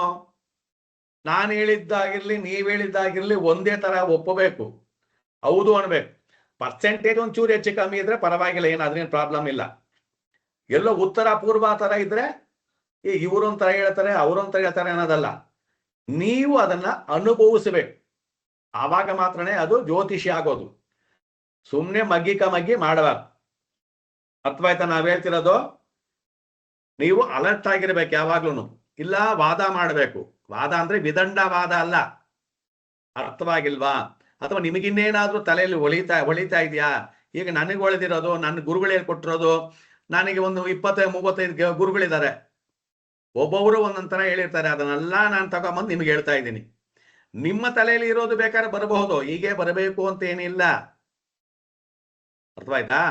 ನೀವು ನಮಗಿಂತ ಜ್ಞಾನಿಗಳಾಗಿರ್ತಕ್ಕಂಥವ್ರು, ಭಗವಂತನ ಆಶೀರ್ವಾದ ಇರ್ತಕ್ಕಂಥವ್ರು, ನಿಮ್ಮ ಪೂರ್ವ ಪುಣ್ಯ ಕೃತಗಳು ಜಾತಿ ಇರ್ಬೋದು, ತಂದೆ ತಾಯಿಗಳ ಆಶೀರ್ವಾದ ಇರಬಹುದು, ನೀವು ಸೇವೆ ಮಾಡುವಂತಹ ಕಾರ್ಯ ಫಲಗಳಿರಬಹುದು, ಸಾಧನೆ ಮಾರ್ಗ ಇರಬಹುದು, ನಮಗಿಂತ ಚೆನ್ನಾಗಿ ಬರಬಹುದು.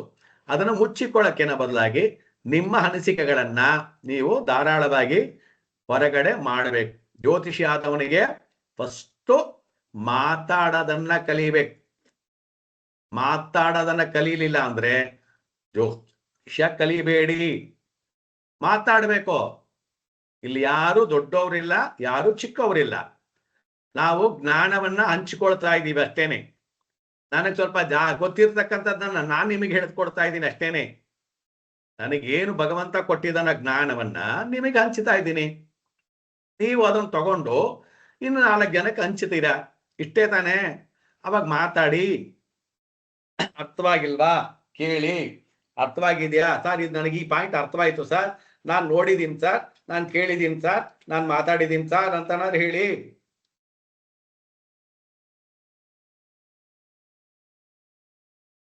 ಓಕೆ, ನೆಕ್ಸ್ಟ್ ಖಗೋಳ ಶಾಸ್ತ್ರ ಅರ್ಥವಾಯ್ತು. ಖಗೋಳ ಶಾಸ್ತ್ರದಲ್ಲಿ ಇದನ್ನೆಲ್ಲ ತಿಳ್ಕೊಳ್ಬೇಕು.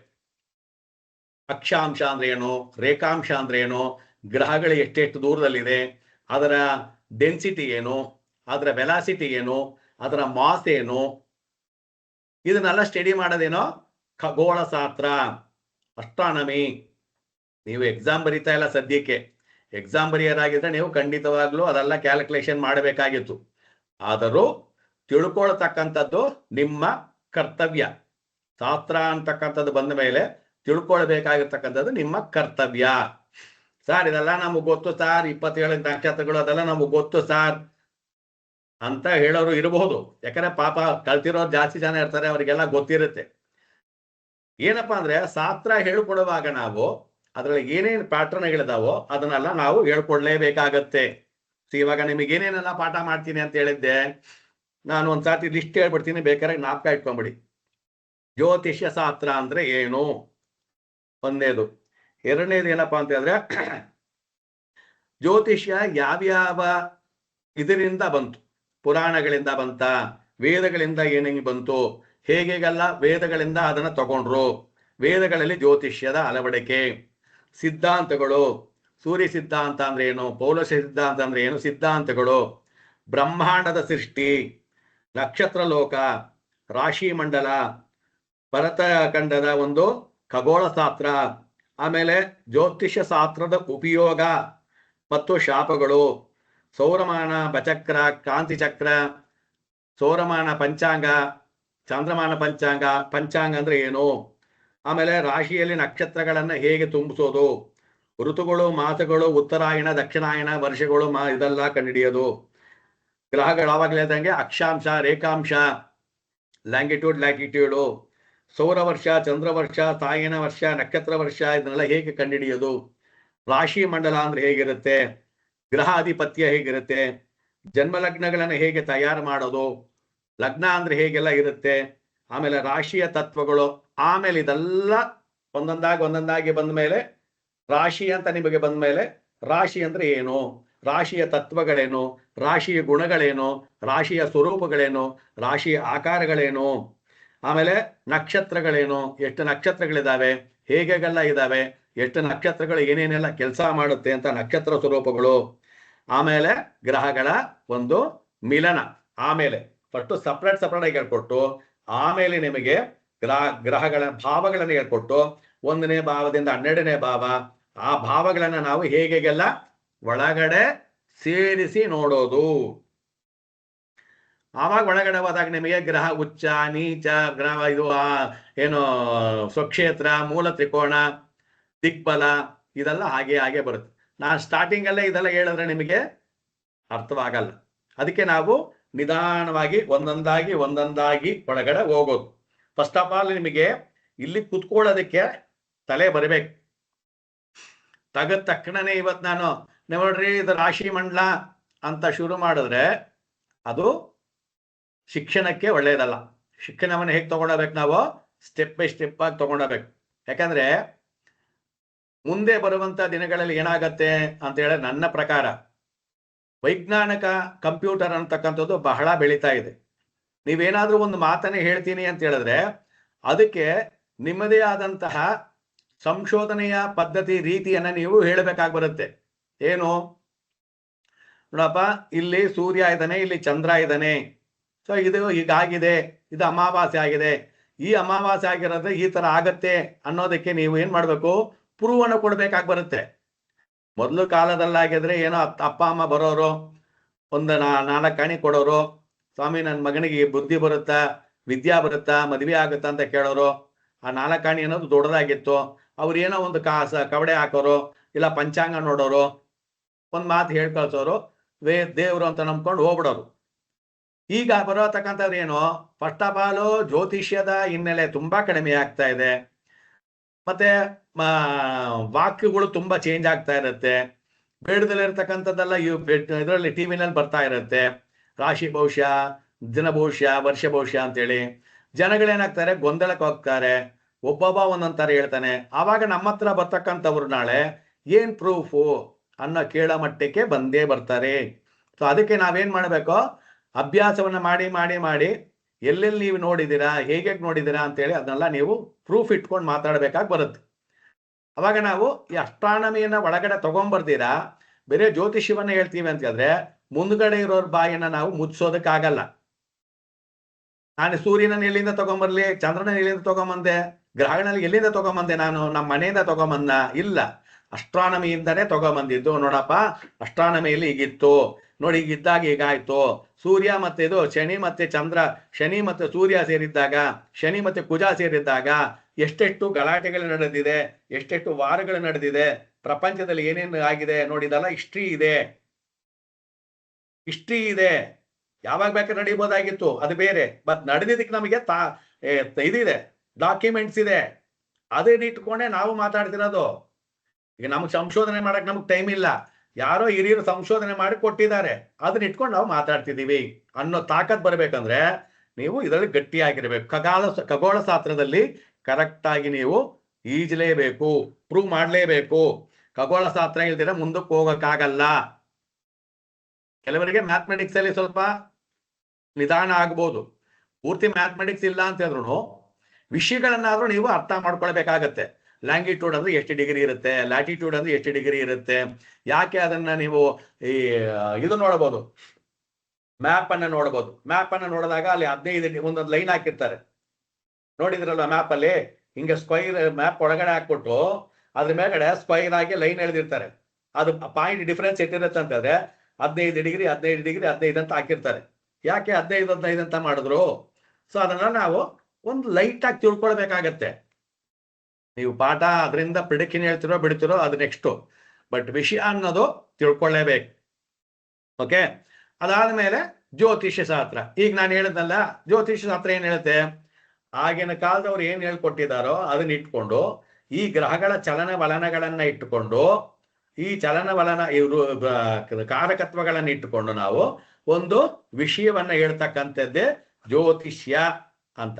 ಶಾಸ್ತ್ರ ಅಂದ್ರೆ ಯಾಕೆ ಹೇಳ್ತೇವೆ ಅಂತ ಹೇಳಿದ್ರೆ, ಶಾಸ್ತ್ರ ಅನ್ನೋದು ಏನಪ್ಪಾ ಅಂದ್ರೆ ಅದರಲ್ಲಿ ಕೆಲವು ರೂಲ್ಸ್ಗಳನ್ನ ಅಳವಡಿಸ್ಕೊಂಡೇ ಮಾಡ್ತಕ್ಕಂಥದ್ದು. ಯದ್ವಾ ತದ್ವಾ ಎಲ್ಲ ಹೇಳಕ್ಕಾಗಲ್ಲ. ಯದ್ವಾ ತದ್ವಾ ಹೇಳಿದ್ರೆ ಅದು ಶಾಸ್ತ್ರ ಆಗಲ್ಲ. ಶಾಸ್ತ್ರ ಅಂತಕ್ಕಂಥದ್ದು ಏನಪ್ಪಾ ಅಂದ್ರೆ ಅದೊಂದು ಅಸ್ತ್ರ. ಅದು ಇದು ಹೀಗಿದ್ರೆ ಹೀಗಿರುತ್ತೆ ಅನ್ನೋದು ಒಂದು ರೂಲ್ಸ್. ಆ ರೂಲ್ಸ್ ನ ಪ್ರಕಾರವಾಗಿ ನಾವು ಸ್ಟಡಿ ಮಾಡ್ತೀವಿ. ದಟ್ ಈಸ್ ಕಾಲ್ಡ್ ಶಾಸ್ತ್ರ. ಜ್ಯೋತಿ ಅಂದ್ರೆ ಬೆಳಕು, ಈಶಾ ಅಂದ್ರೆ ದಾರಿ, ಅಸ್ತ್ರ ಶಾಸ್ತ್ರ ಅಂತಕ್ಕಂಥದ್ದು ನಿಯಮ. ಸೊ ನೀವಿವಾಗ ಜ್ಯೋತಿಷ್ಯ ಶಾಸ್ತ್ರಗಾರರು ಆಗ್ತಾ ಇದ್ದೀರಾ. ಈ ವಿಷಯಗಳನ್ನೆಲ್ಲ ತಿಳ್ಕೊಂಡ ಮೇಲೆ ನೀವು ಒಬ್ಬರೀಗ ಜ್ಯೋತಿಷ್ಯ ಶಾಸ್ತ್ರಗಾರರು ಆಗ್ತಾ ಇದ್ದೀರಾ. ಅರ್ಥವಾಯ್ತಾ ಹೇಳಿದ್ದು?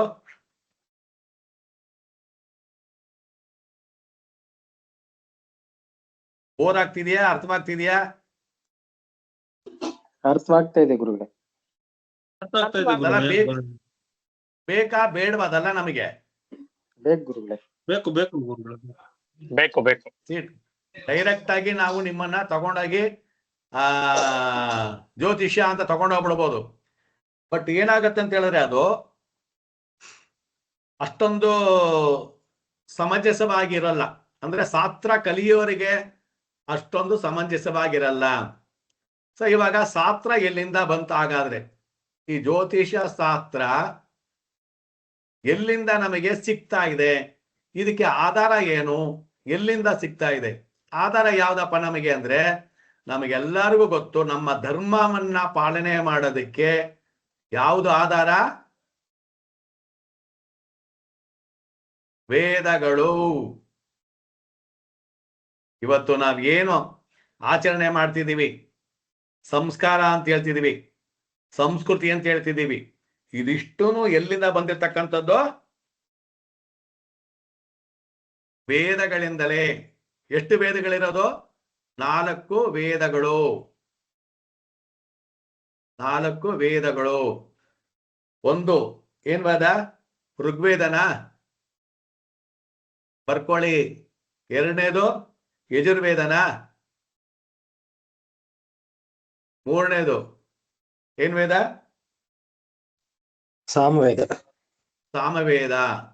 4ನೇದು ಅಥರ್ವಣ ವೇದ.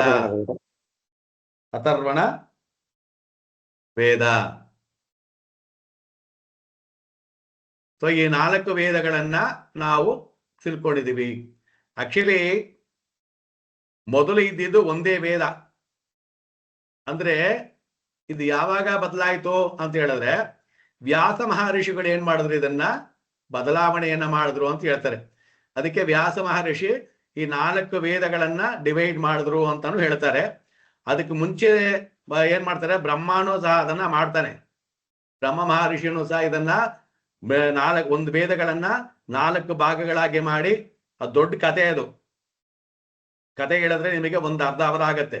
ಬ್ರಹ್ಮ ಕುತ್ಕೊಂಡು ಯೋಚನೆ ಮಾಡಿ ಅವನು 4 ಜನಕ್ಕೆ ಕರೆಸಿ, ವಸಿಷ್ಠ ಮಹರ್ಷಿನ, ಬೃಹಸ್ಪತಿಯನ್ನ, ಆಮೇಲೆ ಇನ್ನು 4 ಜನನ ಕೂರಿಸಿ 4 ಜನಕ್ಕೆ ವೇದವನ್ನ ಹೇಳ್ಕೊಡ್ತೀನಿ ಅಂತ ಕರ್ಕೊಂಡ್ ಬರ್ತಾರೆ ಅಂತೆಲ್ಲ ದೊಡ್ಡ ಕತೆ. ಆವಾಗ ಸರಸ್ವತಿ ಏನ್ ಮಾಡ್ತಾಳೆ, ಕೋಪ ಮಾಡ್ಕೊಂಡು ದೂರ ಹೋಗ್ಬಿಡ್ತಾಳೆ. ಸರಸ್ವತಿನ ಎಷ್ಟು ಕರೆದ್ರು ಬರಲ್ಲ, ಮುಹೂರ್ತ ವೇಸ್ಟ್ ಆಗತ್ತೆ ಅಂತ ಹೇಳಿ ಆವಾಗ್ಲೇ ಈ ಗಾಯತ್ರಿ ದೇವಿಯನ್ನ ಸೃಷ್ಟಿ ಮಾಡೋದು ಅಂತ ಇದೆ. ಅದು ಯಾವತ್ತಾನ ಕತೆ ಸಮಯ ಇದ್ದಾಗ ಕೇಳಿ ಅದನ್ನ ಪೂರ್ತಿ ಕಥೆಯನ್ನು ಹೇಳ್ತೀವಿ. ಈಗ ನಾವು ಜ್ಯೋತಿಷ್ಯದೊಳಗಿರೋದ್ರಿಂದ ಕತೆ ಬೇಡ. ಕತೆ ಯಾವುದು ಬೇಡ. ಕತೆ ಹೇಳ್ತಾ ಕೂತ್ಕೊಂಡ್ರೆ ನಾನು ಸುಮ್ಮನೆ ಹಾಡು ಡಬ್ಲ ಅಂದ್ಕೊಂಡು ಕತೆ ಹೇಳ್ಕೊಂಡು ಕೂತ್ಕೊಂಡ್ಬಿಡ್ತೀವಿ, ಕಲಿಯೋದು ನಿಲ್ಲಿಸ್ಬಿಡ್ತೀವಿ. ಸೊ ಇದ್ರೊಳಗೆ ಏನಾಯ್ತು ಅಂತ ಹೇಳಿದ್ರೆ 4 ವೇದಗಳನ್ನ ಮಾಡಿದ್ದಾರೆ, ಅಷ್ಟು ಮಾತ್ರ ತಿಳ್ಕೊಳ್ಳಿ. ಅದರಲ್ಲಿ ಮಂತ್ರಗಳು ಎಷ್ಟಪ್ಪ ಇದಾವೆ ಅಂತ ಹೇಳಿದ್ರೆ 1552 ಮಂತ್ರಗಳು.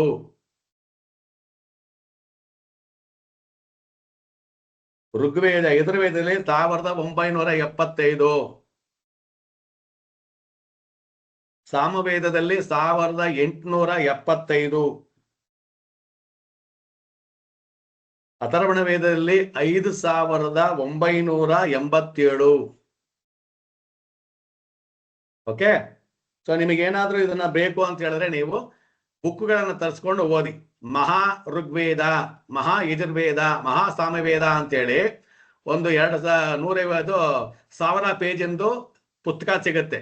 ಅದನ್ನ ನೀವು ಸ್ಟಡಿ ಮಾಡಿದ್ರೆ ಋಗ್ವೇದ ಎಲ್ಲಿಂದ ಬಂತು, ಯಜುರ್ವೇದ ಎಲ್ಲಿಂದ ಬಂತು, ಎಷ್ಟು ವರ್ಷಗಳಿಂದ ಯೂಸ್ ಮಾಡ್ತಿದ್ದಾರೆ.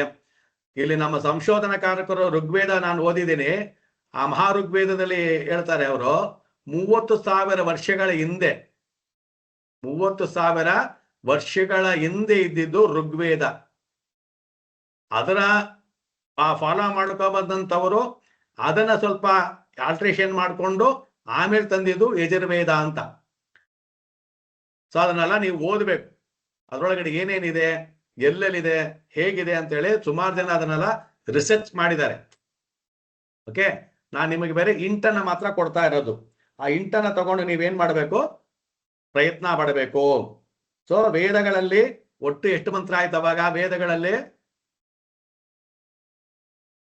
ಟೋಟಲ್ ಎಷ್ಟಾಯ್ತದೋ ಏನೋ ಒಂದು ವೇದ ಇದ್ದು ವ್ಯಾಸರು ಅದನ್ನ 4 ಭಾಗಗಳಾಗಿ ವಿಂಗಡಿಸಿದ್ರು. ಹೌದು ಹೌದು. ಒಂದು ವೇದ ಹೆಸರೇನು ಗುರುಗಳೇ? ಅದು ಅವ ಇದ್ದಿದ್ ಹೆಸರು ಬೇರೆ, ವೇದ ಅಂತ ಮಾತ್ರನೇ ಇದ್ದಿದ್ದು. ವೇದ ಅಂತಕ್ಕಂಥದ್ದು ಏನಪ್ಪಾ ಅಂದ್ರೆ, ಯಾರು ಕೇಳಿದ ಪ್ರಶ್ನೆ ನೋಡಿ, ಪ್ರಶ್ನೆ ಕೇಳಿದ್ರೆ ನಾವು ಉತ್ತರ ಕೊಡ್ತಾ ಇರ್ತೀವಿ. ನಾನ್ ವೀಣಾ ಅಂತ ಗುರುಗಳೇ. ಸರಿ. ವೇದ ಅನ್ನೋದು ಏನಪ್ಪಾ ಅಂತ ಹೇಳಿದ್ರೆ, ಬ್ರಹ್ಮಾಂಡ ಸೃಷ್ಟಿ ಮಾಡಿದಾಗ ನಾನು ಅದ್ರ ಬಗ್ಗೆ ಹೇಳ್ತೀನಿ. ಆಕ್ಚುಲಿ ವೇದ ಅನ್ನೋದು ಯಾರು ಹೇಳಿದ್ರು, ಎಲ್ಲಿಂದ ಹೇಳಿದ್ರು, ಹೇಗ್ ಬಂತು ಅಂತಕ್ಕಂಥದ್ದು ಬ್ರಹ್ಮಾಂಡ ಸೃಷ್ಟಿಯನ್ನ ಮಾಡುವಾಗ ಆ ಪಾಠ ಬರುತ್ತೆ. ಬ್ರಹ್ಮಾಂಡ ಸೃಷ್ಟಿ ಮಾಡುವಾಗ. ಯಾಕಂದ್ರೆ ವೇದವನ್ನ ಏನ್ ಹೇಳ್ತೀವಿ ಅಂದ್ರೆ ಅಪೌರುಷ್ಯ ಅಂತ ಕರೀತಾರೆ. ಅಪೌರುಷ್ಯ ಅಂದ್ರೆ ಏನು? ಯಾರಿಂದನೂ ಯಾರು ಬರೆಯಲ್ಪಟ್ಟಿದ್ದಲ್ಲ, ಯಾರು ರಚನೆ ಮಾಡಿದ್ದಲ್ಲ. ಮತ್ತೆ ಹೇಗ್ ಬಂತು? ಸಾಕ್ಷಾತ್ ಶ್ರೀಮನ್ ನಾರಾಯಣ ಸೃಷ್ಟಿ ಮಾಡಿದಾಗ ಬ್ರಹ್ಮನಿಗೆ ಹೇಳಿದ. ಬ್ರಹ್ಮ ಏನ್ ಮಾಡಿದ್ರು, ತನ್ನ ಸೃಷ್ಟಿಯ ಕಾಲದಲ್ಲಿ ತನ್ನ ಮಾನಸ ಪುತ್ರರಾಗಿರ್ತಕ್ಕಂಥ ಸಪ್ತಋಷಿಗಳಿಗೆ, ಮಾನಸ ಪುತ್ರರಿಗೆ ಅದನ್ನ ಹೇಳ್ಕೊಟ್ರು. ಅಲ್ಲಿಂದ ಅದು ಅವರವರ ಶಿಷ್ಯಕ್ಕೆ ಬಂದು, ಶಿಷ್ಯರಿಗೆ ಬಂದು ಬಂದು ಬಂದು ಬಂದು ಅದು ಮೌತ್ ಟು ಮೌತ್ ಇದ್ದಿದೆ ಹೊರತು ಎಲ್ಲೂ ಬರವಣಿಗೆಯಲ್ಲಿರ್ಲಿಲ್ಲ. ಸೊ ಅದಕ್ಕೆ ಅದನ್ನ ನಾವು ಅಪೌರುಷ್ಯ ಅಂತ ಕರೆಯೋದು. ವೇದಗಳು ಎಲ್ಲಿಂದ ಬಂತು ಅಂದ್ರೆ ಸಾಕ್ಷಾತ್ ಶ್ರೀಮನ್ ನಾರಾಯಣನಿಂದ ಬಂತು. ಹಾಗಾದ್ರೆ ವೇದದಲ್ಲಿ ಏನೇನಿದೆ ಅಂತ ಹೇಳ್ತಾರೆ. ವೇದವನ್ನ ಏನ್ ಮಾಡ್ತಾರೆ, ಮತ್ತೆ 2 ಭಾಗವಾಗಿ ಮಾಡ್ತಾರೆ. ವೇದವನ್ನ ಮತ್ತೆ ಅವಾಗ 2 ಭಾಗ, ಇಲ್ಲಿ ವೇದವನ್ನ 4 ಭಾಗಗಳಾಗಿ ಅವರವರ ಇದಾಗಿ ಮಾಡ್ಕೊಂಡಿದ್ದಾರೆ. ಟೋಟಲ್ ವೇದದೊಳಗಡೆ ಏನೇನಿರುತ್ತಪ್ಪ ಅಂತಂದ್ರೆ, ಒಂದು ವೇದ ಅಂತಕ್ಕಂಥದ್ದು ಏನಿರುತ್ತೆ, ಸಂಹಿತೆ. ಎರಡನೇದು ಏನಿರುತ್ತೆ ಅಂತ ಹೇಳಿದ್ರೆ ಬ್ರಾಹ್ಮಣಾಸ್.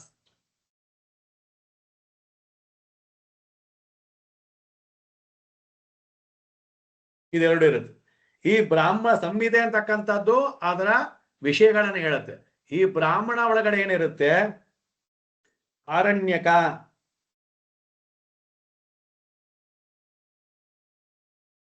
ವೇದ ಕಲ್ತಿರ್ತಕ್ಕಂಥವ್ರಿಗೆ ಗೊತ್ತಾಗತ್ತೆ. ನೆಕ್ಸ್ಟ್ ಏನಿರುತ್ತೆ, ಉಪನಿಷತ್ತು. ಉಪನಿಷತ್ತು ಇರುತ್ತೆ. ಈ ಆರಣ್ಯಕ ಒಳಗಡೆ ಏನಿರುತ್ತೆ ಅಂತ ಹೇಳಿದ್ರೆ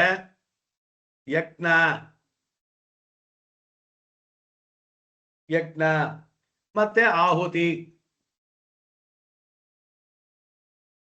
ಇದೆರಡು ಇರುತ್ತೆ. ಅರ್ಥವಾಯ್ತಾ? ವೇದಗಳಂತಕ್ಕಂಥದ್ದು ಟೋಟಲ್ ವೇದ ಇದ್ದಿದ್ದು 20,389. ಅದ್ರೊಳಗಡೆ ಏನೇನಿರುತ್ತಪ್ಪ ಅಂತ ಹೇಳಿದ್ರೆ ಒಂದು ಸಂಹಿತೆ, ಒಂದು ಬ್ರಾಹ್ಮಣ ಅಂತೇಳಿ. ಬ್ರಾಹ್ಮಣ ಅಂದ್ರೆ ಜಾತಿ ಅಲ್ಲ, ಜ್ಞಾನ. ಅದು ಬ್ರಹ್ಮಜ್ಞಾನ ಅಂತ ಹೇಳ್ತೀವಲ್ವಾ, ದಟ್ ಈಸ್ ಕಾಲ್ಡ್ ಬ್ರಾಹ್ಮಣಾಸ್ ಅಂತ ಕರೆಯೋದು. ತಿರ್ಗಾ ಬ್ರಾಹ್ಮಣ ಅಂತ ತಕ್ಷಣ ನೀವು ಜಾತಿಗೆ ಹೋಗ್ಬಿಡ್ಬೇಡಿ. ಬ್ರಾಹ್ಮಣ ಅಂತ ತಕ್ಷಣ ಜ್ಞಾನ.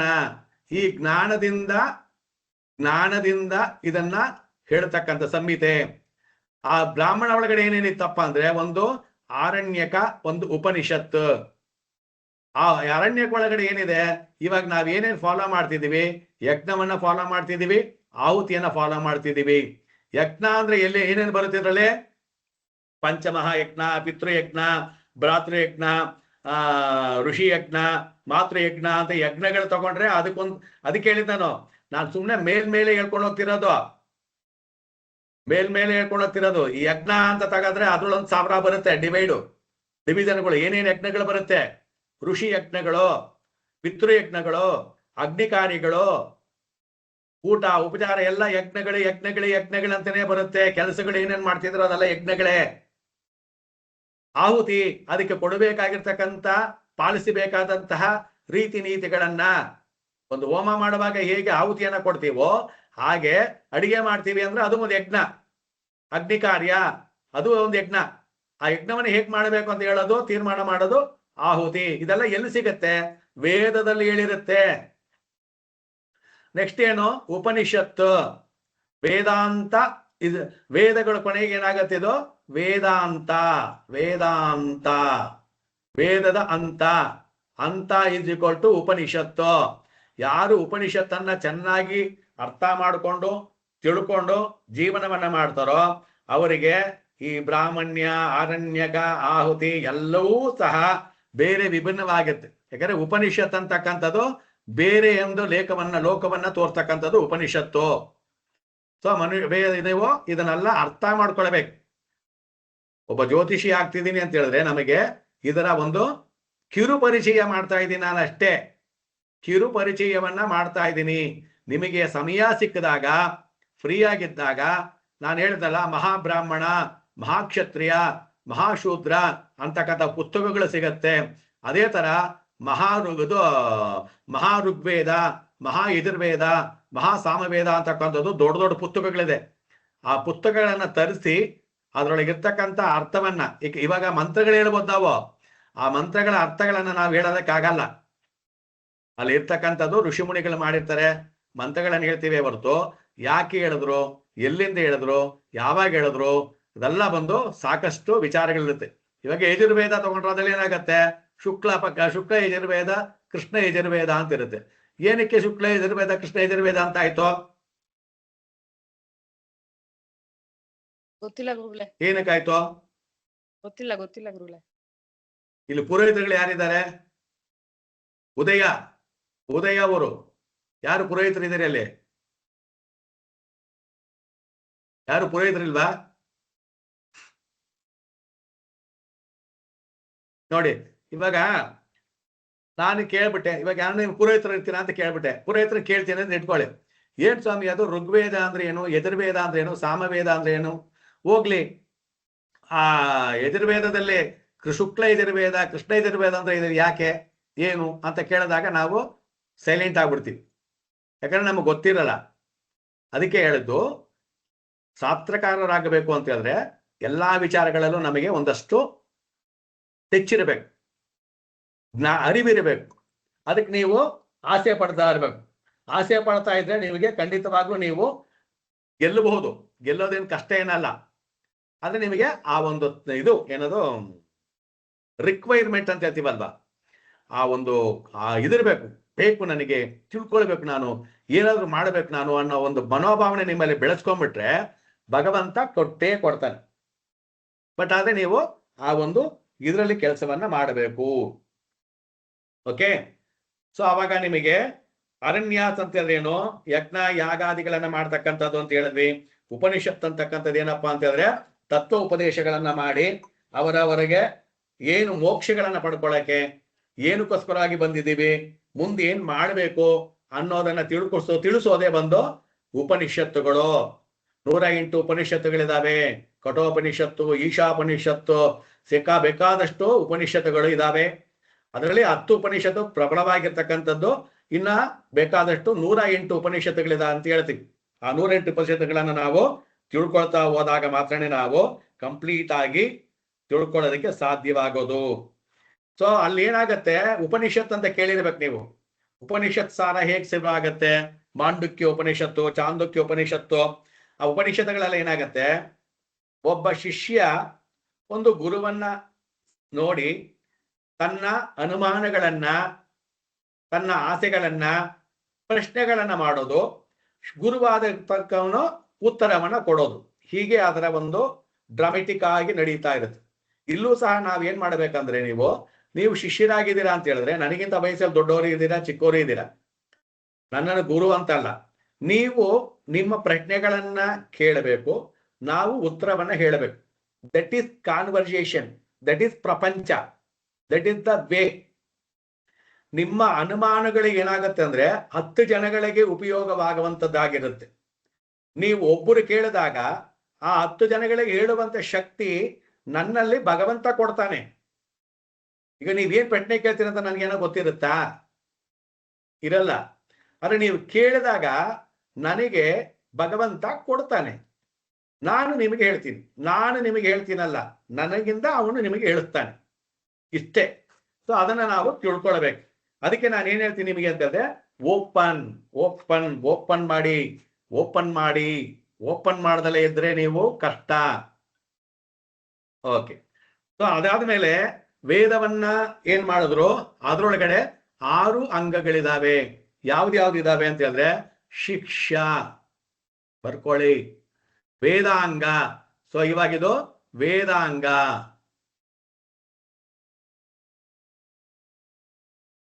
ಒಂದು ವೇದ ಅಂತ ಹೇಳಿದ್ವಿ, ಒಂದು ವೇದಗಳು ಅಂತ ಹೇಳಿದ್ವಿ, ಆಮೇಲೆ ವೇದಾಂತ ಅಂತ ಹೇಳಿದ್ವಿ.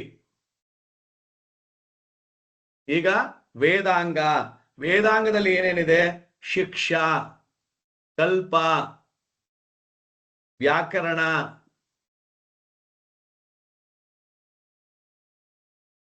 ಶಿಕ್ಷಾ, ಕಲ್ಪ, ವ್ಯಾಕರಣ, ನಿರುಕ್ತಿ, ಛಂದಸ್,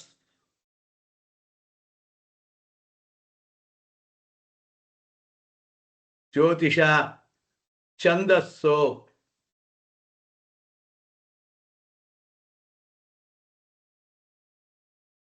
ಒಂದು, 2, 3, 4, 5, 6 ಷಡಾಂಗಗಳು.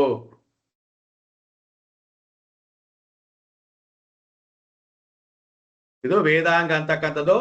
6 ಅಂಗಗಳು, 6 ಅಂಗಗಳಿರ್ತಕ್ಕಂಥದ್ದು ವೇದಾಂಗ. ಏನೇನು ಹೇಳಿ ಒಂದ್ಸತಿ ಹೇಳ್ತೀನಿ ನೋಡಿ. ಶಿಕ್ಷಾ, ಕಲ್ಪ, ವ್ಯಾಕರಣ, ನಿರುಕ್ತಿ, ಜ್ಯೋತಿಷ, ಛಂದಸ್ಸು ಇದು ಷಡಾಂಗ. ಇದನ್ನೇ ನಾವು ವೇದ ವೇದ ವೇದ ಅಂತ ಕರೆಯೋದು. This is called Vedanga. ಈ 6 ಅಂಗಗಳೇ ವೇದಾಂಗ. ಅರ್ಥವಾಯ್ತಾ? ಸುಮ್ಮನೆ ನಾನು ವೇದ ಓದ್ತೀನಿ ಅನ್ನೋದಲ್ಲ. ಸೊ ವೇದದಲ್ಲಿ ಶಿಕ್ಷಾ ಅನ್ನೋದು ಏನ್ ಹೇಳುತ್ತೆ ಅಂತಂದ್ರೆ, ಮಂತ್ರ ಉಚ್ಚಾರಣೆ ಯಾವ ರೀತಿ ಹೇಳಬೇಕು, ಯಾವ ರೀತಿ ಅದನ್ನ ಮಾತೆಗಳನ್ನು ಹೇಳಬೇಕು, ಯಾವ ರೀತಿ ಅನುದಾತ, ಉದಾತ, ವಿಸರ್ಗ ಹೇಗೆ ಹೇಳಬೇಕು. ಶ್ಲೋಕಗಳಿಗೂ ವೇದಗಳಿಗೂ ಏನಪ್ಪ ವ್ಯತ್ಯಾಸ ಅಂದ್ರೆ, ವೇದಗಳನ್ನ ನೀವು, ಶ್ಲೋಕಗಳನ್ನ ನೀವು ಹೇರಿಳಿ ತಿಳಿದೆಲ್ಲ ಹೇಳ್ಕೊಂಡು ಹೋಗ್ಬಿಡ್ಬೋದು, ಅಪ್ ಅಂಡ್ ಡೌನ್ ಇಲ್ದೆಲ್ಲ ಹೇಳ್ಕೊಂಡು ಹೋಗ್ಬಿಡ್ಬೋದು. ಓಕೆ. ಬಟ್ ವೇದಗಳನ್ನ ಹಾಗೆ ಹೇಳಕ್ ಆಗಲ್ಲ. ವೇದಗಳನ್ನ ಹೇಳ್ಬೇಕಾದ್ರೆ ಇವಾಗ ಸಹನಾವತೋ ಸಹನಾ ಗುಣತ್ವ ವೀರ್ಯಂ ಕರವಾವವೈ ತೈದತ್ ವಿನಾವಧೀತ ಮತ್ತವಾವಿದ್ವಿಷಾವವೈ. ಇದು ಶ್ಲೋಕ ಹೇಳ್ದಂಗೆ ಹೇಳ್ಬಿಟ್ವಿ. ವೇದ ಅನ್ನೋದು ಹಂಗಾಗತ್ತಾ? ಅದಕ್ಕೆ ಆಗಲ್ಲ. ಸಂಗೀತಕ್ಕೆ ಹೇಗೆ ನಾವು 7 ಸ್ವರಗಳು, 7 ಸ್ವರಗಳು, 6 ತಾಳಗಳು ಅಂತ ಹೇಳ್ತೀವಲ್ವಾ, ಆ ತಾಳಗಳು, ಆ ಸ್ವರಗಳು, ಆ ಬಯಳತನೆ ಅದು ಸಂಗೀತ ಆಗೋದು. ಇಲ್ಲ ಅಂತ ಹೇಳಿದ್ರೆ ಸಂಗೀತ ಆಗಲ್ಲ ಅದು. ಹಾಗೇನೆ ವೇದ ಅಂತಕ್ಕಂಥದ್ದು ಶಿಕ್ಷಾ. ಮೊದಲನೇದಾಗಿ ಅವನಿಗೆ ಒಂದು ಶಿಕ್ಷಣವನ್ನ ಕೊಡಬೇಕು. ಹೇಗೆ ಸ್ವರಗಳನ್ನು ಹೇಳಬೇಕು, ಎಷ್ಟು ಮಾತ್ರೆಗಳನ್ನು ಹೇಳಬೇಕು, ದೀರ್ಘಸ್ವರ ಎಷ್ಟೋ, ರಸ್ವಸ್ವರ ಎಷ್ಟೋ, ಅಲ್ಪ ಪ್ರಾಣವೆಷ್ಟೋ, ಮಹಾಪ್ರಾಣವೆಷ್ಟೋ, ಎಲ್ಲಿ ಪದಪುಂಜಗಳನ್ನ ಸೇರಿಸ್ಬೇಕು, ಎಲ್ಲಿ ಪದಪುಂಜಗಳನ್ನ ಬಿಡಬೇಕು, ಅದನ್ನೆಲ್ಲ ಹೇಳ್ಕೊಡ್ತಕ್ಕಂಥದ್ದು ಶಿಕ್ಷಾ. ಸೊ ಅದಕ್ಕೆ ನಾವು ವೇದಗಳನ್ನ ಕಲಿಯುವಾಗ ತುಂಬಾ ಚೆನ್ನಾಗಿರುತ್ತೆ. ಆ ವೇದ ಸ್ವರಗಳನ್ನ ನಾವಿಲ್ಲಿ ಯಾವಾಗ ಏರಿಳಿತಗಳನ್ನ, ಜ್ಞಾನವನ್ನ, ಜ್ಞಾಪಕವನ್ನ ಇಟ್ಟುಕೊಂಡು ಹೇಳ್ತೀವೋ ಆವಾಗ ನಮಗೆ ಆ ಒಂದು ಜ್ಞಾನ ಹೆಂಗ್ ಬೆಳೆಯುತ್ತೆ ಅಂತ ಹೇಳಿದ್ರೆ, ನಮ್ಮ ಪಿಟ್ಯೂಟರಿ ಗ್ಲ್ಯಾಂಡು, ಪೀನಲ್ ಗ್ಲ್ಯಾಂಡ್ ಏನಾಗತ್ತೆ, ಜಲ್ದಿ ಓಪನ್ ಅಪ್ ಆಗತ್ತೆ.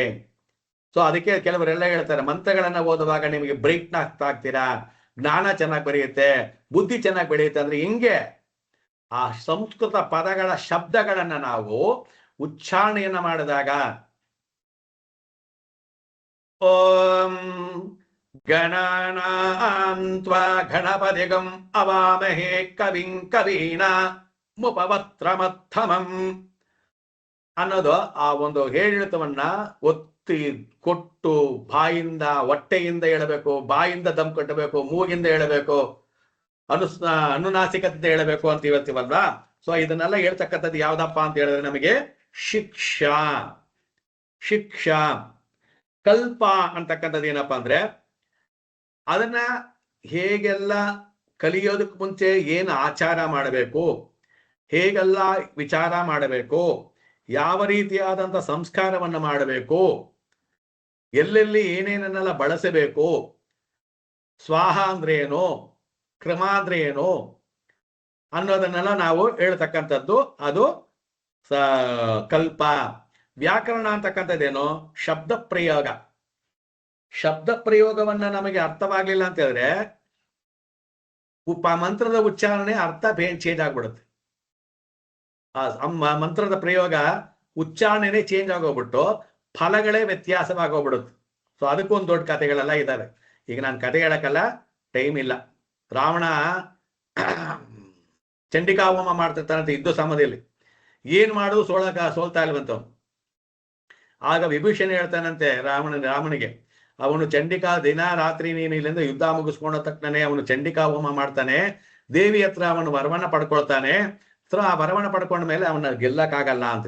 ಅವಾಗ ಏನ್ ಮಾಡೋದು, ಅವನು ಯಾಗ ಮುಗಿದ ಮೇಲೆ ಅವನೇನ್ ಮಾಡ್ತಾನೆ, ಬ್ರಾಹ್ಮಣನಿಗೆ ದಾನವನ್ನ ಕೊಡ್ತಾ ಇರ್ತಾನೆ. ಆ ದಾನದಲ್ಲಿ ಹೋಗಿ ಅವನಲ್ಲಿರ್ತಕ್ಕಂಥ ಆ ಶಕ್ತಿಯನ್ನ ತಗೊಂಡ್ಬರ್ಬೇಕು ಅಂತ. ಆಗ ಆಂಜನೇಯನ ಏನ್ ಮಾಡ್ತಾನೆ, ಬ್ರಾಹ್ಮಣನಾಗಿ ಹೋಗಿ ಅವನ ಹತ್ರ ಒಂದು ವರವನ್ನ ಪಡ್ಕೊಂಡ್ಬರ್ತಾನೆ. ಏನಪ್ಪಾ ಅಂತ ಹೇಳಿದ್ರೆ, ಇವಾಗ ಅತ್ತು ಅಂತಕ್ಕಂಥದ್ದು ಅತ್ತಿ ಅನ್ನೋ ತರ ಒಂದು ಪದವನ್ನ, ತಿ ಅಂತಕ್ಕಂಥ ಒಂದು ಪದವನ್ನ ಬೇರೆ ನನಗೆ ದಾನವಾಗಿ ಕೊಡೋದು ಇಸ್ಕೊಂಡ್ಬಿಡ್ತಾನೆ. ಆ ತಿ ಅಂತಕ್ಕಂಥ ಪದ ಅವನ ಬಾಯಿಂದ ಆಚೆ ಬಂದ್ಬಿಟ್ಟ ಮೇಲೆ ದೇವ್ರ ಹತ್ರ ಅವನು ಕೇಳ್ಬೇಕಾರೆ ಆ ತಿ ಅನ್ನೋದೋಗಿ ಬೇರೆ ಪದ ಬಳಕೆಯಾಗಿ ಫಲ ವ್ಯತ್ಯಾಸವಾಗಿ ಅವನು ಸಂಹಾರ ಆದ ಅಂತಕ್ಕಂಥ ಒಂದು ವರ್ಡ್ ಇದೆ. ಅದು ಎಲ್ಲೆಲ್ಲ ಒಂದು ಸಣ್ಣ ಸಣ್ಣ ಕಥೆಗಳೆಲ್ಲ ಇರುತ್ತೆ. ಅದು ಉಪಕಥೆನೋ ಅಥವಾ ಈ ವ್ಯಾಕರಣಕ್ಕೋಸ್ಕರವಾಗಿ ಬಳಸಿದ್ರೋ ಅದ್ರ ಬಗ್ಗೆ ನಮಗೆ ಚಿಂತೆ ಬೇಡ. ಬಟ್ ಫಲಗಳಿಂದ ನಮಗೆ ಫಲ ಅಂತ ಹೇಳ್ತೀವಲ್ಲ, ಇದ್ರಲ್ಲೇ ನೋಡ್ಕೊಳ್ಳಿ. ಇವಾಗ ಸಂಸ್ಕೃತದಲ್ಲಿ ಫಲ ಅನ್ನೋದು ಬೇರೆ, ಫಲ ಅನ್ನೋದು ಬೇರೆ. ಫಲ ಅಂತಕ್ಕಂಥದ್ದು ಮಾಂಸ, ಫಲ ಅಂತಕ್ಕಂಥದ್ದೇ ದೇವರ ಪ್ರಸಾದ. ಇಲ್ಲಿ ನಾವು ಬೋರ್ಡಲ್ಲಿ ನೋಡುವಾಗ ಫಲಹಾರ ಅಂತ ಹಾಕಿರ್ತಾರೆ, ರಾಘವೇಂದ್ರ ಫಲಹಾರ ಅಂತೇಳಿ. ಅಂದ್ರೆ ರಾಘವೇಂದ್ರ ಮಾಂಸಾಹಾರ ಅಂತ ಅದು ಫಲ ಅಂತಕ್ಕಂಥ. ಸೊ ಇಂಥದನ್ನೆಲ್ಲ ನಾವು ತಿಳ್ಕೊಳ್ಬೇಕಾದ್ರೆ ವ್ಯಾಕರಣ ಬರಬೇಕು. ನಿರುಕ್ತಿ. ನಿರುಕ್ತಿ ಅಂತಕ್ಕಂಥದ್ದು ಏನಪ್ಪಾ ಅಂದ್ರೆ, ನೀವು ಈ ಇದು ರುದ್ರಾಭಿಷೇಕ ಮಾಡಬೇಕಾಗಿರ್ಲಿ, ಅಥವಾ ಉಪನಿಷತ್ತುಗಳನ್ನ ಹೇಳ್ಬೇಕಾಗಿರ್ಲಿ, ವೇದಗಳನ್ನ ಹೇಳ್ಬೇಕಾದ್ರೆ ಅದರ ಪ್ರಯೋಜನಗಳೇನು, ಅಲ್ಲಿ ಏನೇನಾಯಿತು, ಏನೇನಿತ್ತು, ಹೇಗಿತ್ತು ಅಂತಕ್ಕಂಥದ್ದನ್ನೆಲ್ಲ ಹೇಳ್ತಕ್ಕಂಥದ್ದು ಯಾವ್ದಪ್ಪ ಅಂತ ಹೇಳಿದ್ರೆ ನಿರುಕ್ತಿ. ಈಗ ನಾರಾಯಣ ಸೂಕ್ತ ಏನ್ ಹೇಳುತ್ತೆ, ಅತ್ಯತ್ತಿಷ್ಟ ದಶಾಂಗುಲಂ ಪುರುಷ ವೇದಗಂ ಪುರುಷಂ. ಅತ್ಯತ್ತಿಷ್ಟ ದಶಾಂಗುಲಂ ಅಂದ್ರೆ ಅವನಿಗೆ ಹೇಳ್ತಕ್ಕಂಥದ್ದು ನೀನೇ ಎಲ್ಲರಿಗಿಂತ ದೊಡ್ಡದು. ಅತ್ಯತ್ತಿಷ್ಟ ದಶಾಂಗುಲಂ, ಎಲ್ಲದಕ್ಕಿಂತ ಚಿಕ್ಕದಾದ್ರೂ ಸರಿ, ದೊಡ್ಡದಾದ್ರೂ ಸರಿ, ಎಲ್ಲದಕ್ಕಿಂತ 10 ಅಂಗಳ ದೊಡ್ಡದಾಗಿರ್ತಕ್ಕಂಥವನು. ಸೊ ಉಪನಿಷತ್ತಲ್ಲ ಅದನ್ನೆಲ್ಲ ಹೇಳ್ತಕ್ಕಂಥದ್ದೆಲ್ಲ ಹೇಳುತ್ತೆ. ಅದನ್ನೆಲ್ಲ ನೀವು ನಿರುಕ್ತಿ. ಛಂದಸ್. ಛಂದಸ್ ಅಂದ್ರೆ ಏನು? ಇಲ್ಲಿ ಯಾರು ಪುರೋಹಿತಗಳಿಲ್ವಾ? ನನ್ಪಾಡ್ ನಾನು ಹೇಳ್ತಿದ್ದೀನಿ. ನಂದಕೃಷ್ಣ ಪುರೋಹಿತ ತಾನೆ? ಹೌದು ಗುರುಗಳೇ. ಉದಯ ಹೌದು ಗುರುಗಳೇ.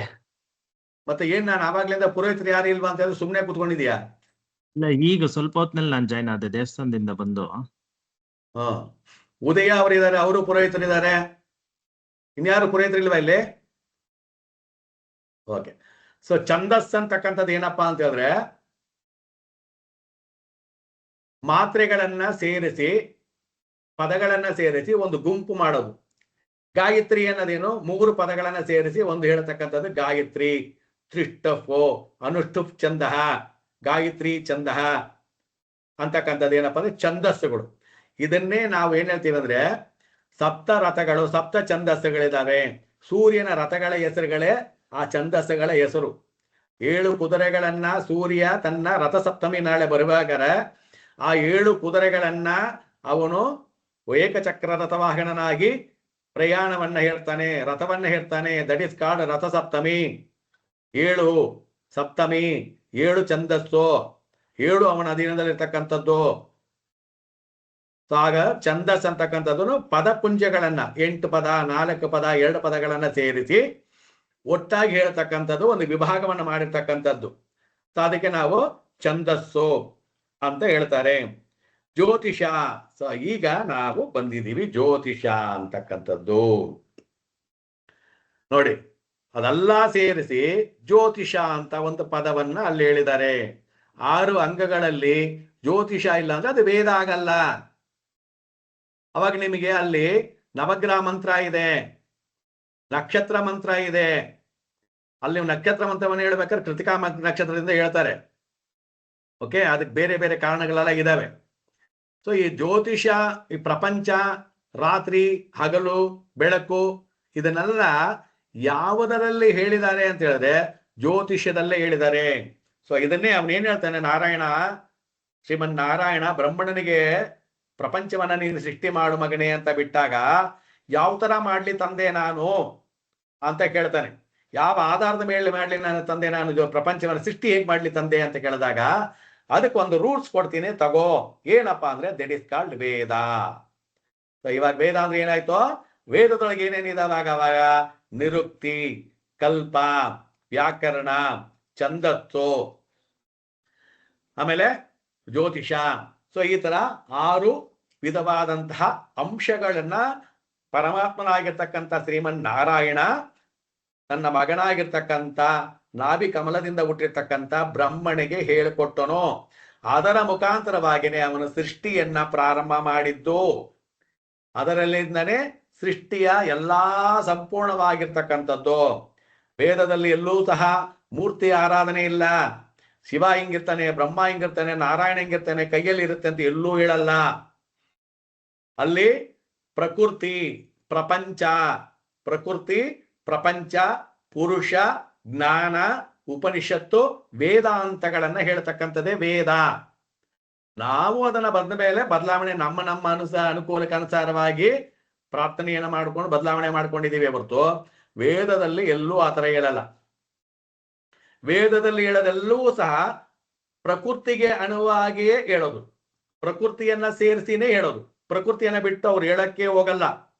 ಪ್ರಕೃತಿ ಅಂದ್ರೆ ಪ್ರಪಂಚ, ಅದನ್ನೇ ನಾವು ಇಲ್ಲಿ ಹೇಳ್ತಿರೋದು ಇವಾಗ. ಆ ಪ್ರಪಂಚ ಅನ್ನೋದು ಯಾವುದು? ಪ್ರಪಂಚ. ಅಂದ್ರೆ ಪ್ರಕೃತಿ, ಪಂಚ ಅಂದ್ರೆ 5 ವಿಧವಾದಂತ ಪ್ರಕೃತಿ. ಅಗ್ನಿ, ಪೃಥ್ವಿ, ವಾಯು, ಜಲ, ಆಕಾಶ ಅಂತ ಹೇಳ್ತೀವಿ. ಅದರ ಒಂದು ಅಭ್ಯಾಸವನ್ನೇ ಮತ್ತೆ ಜ್ಯೋತಿಷ್ಯದಲ್ಲಿ ಹೇಳೋದು. ದಟ್ ಈಸ್ ಕಾಲ್ಡ್ ಜ್ಯೋತಿಷ. ಅಲ್ಲಿಂದ ಹೊರಟಿದ್ದು ಜ್ಯೋತಿಷ. ಹೇಗೆಲ್ಲ ಮಾಡ್ಯುಲೇಷನ್ ಆಯ್ತು, ಹೇಗೆಲ್ಲ ಬದಲಾವಣೆ ಆಯ್ತು ಅಂತಕ್ಕಂಥದ್ದನ್ನ ನಾವು ಅಧ್ಯಯನವನ್ನ ಮುಂದೆ ಮಾಡಬೇಕಾಗಿ ಬರುತ್ತದೆ. ಸೊ ಏನಾದ್ರೂ ಪ್ರಶ್ನೆ ಇದ್ರೆ ಕೇಳಬಹುದು. 11:35 ಆಯ್ತು, 5 ನಿಮಿಷ ಜಾಸ್ತಿ ಆಯ್ತು.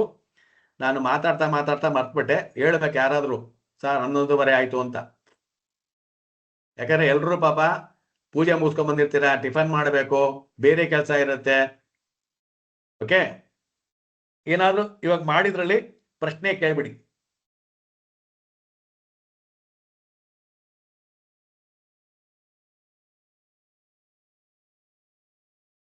ಪ್ರಶ್ನೆ ಕೇಳಿ. ವೀಣಾ, ಏನ್ ಪ್ರಶ್ನೆ ಇಲ್ವಾ? ಇಲ್ಲ ಗುರುಗಳೇನಿಲ್ಲ. ಗುರುಳೆ ಒಂದ್ ಪ್ರಶ್ನೆ ಇದೆ, ನೀವ್ ವೇದಗಳಲ್ಲಿ ದೇವರ ವರ್ಣನೆ ಇಲ್ಲ ಅಂತ ಹೇಳಿದ್ರಿ, ಮತ್ತೆ ಹಾಗಾದ್ರೆ ನಾರಾಯಣ ಸೂಕ್ತ ಅದೆಲ್ಲ ವೇದದಲ್ಲೇ ಅಲ್ವಾ ಗುರುಳೆ ಬರೋದು? ಅದ್ ಸ್ವಲ್ಪ ಡೌಟ್ ಆಯ್ತು ನನ್ಗೆ. ಹೌದು, ನಾರಾಯಣ ಸೂಕ್ತ ಹೇಳಿ ಗೊತ್ತಾ? ಗೊತ್ತಿಲ್ಲ ಗುರುಳೆ.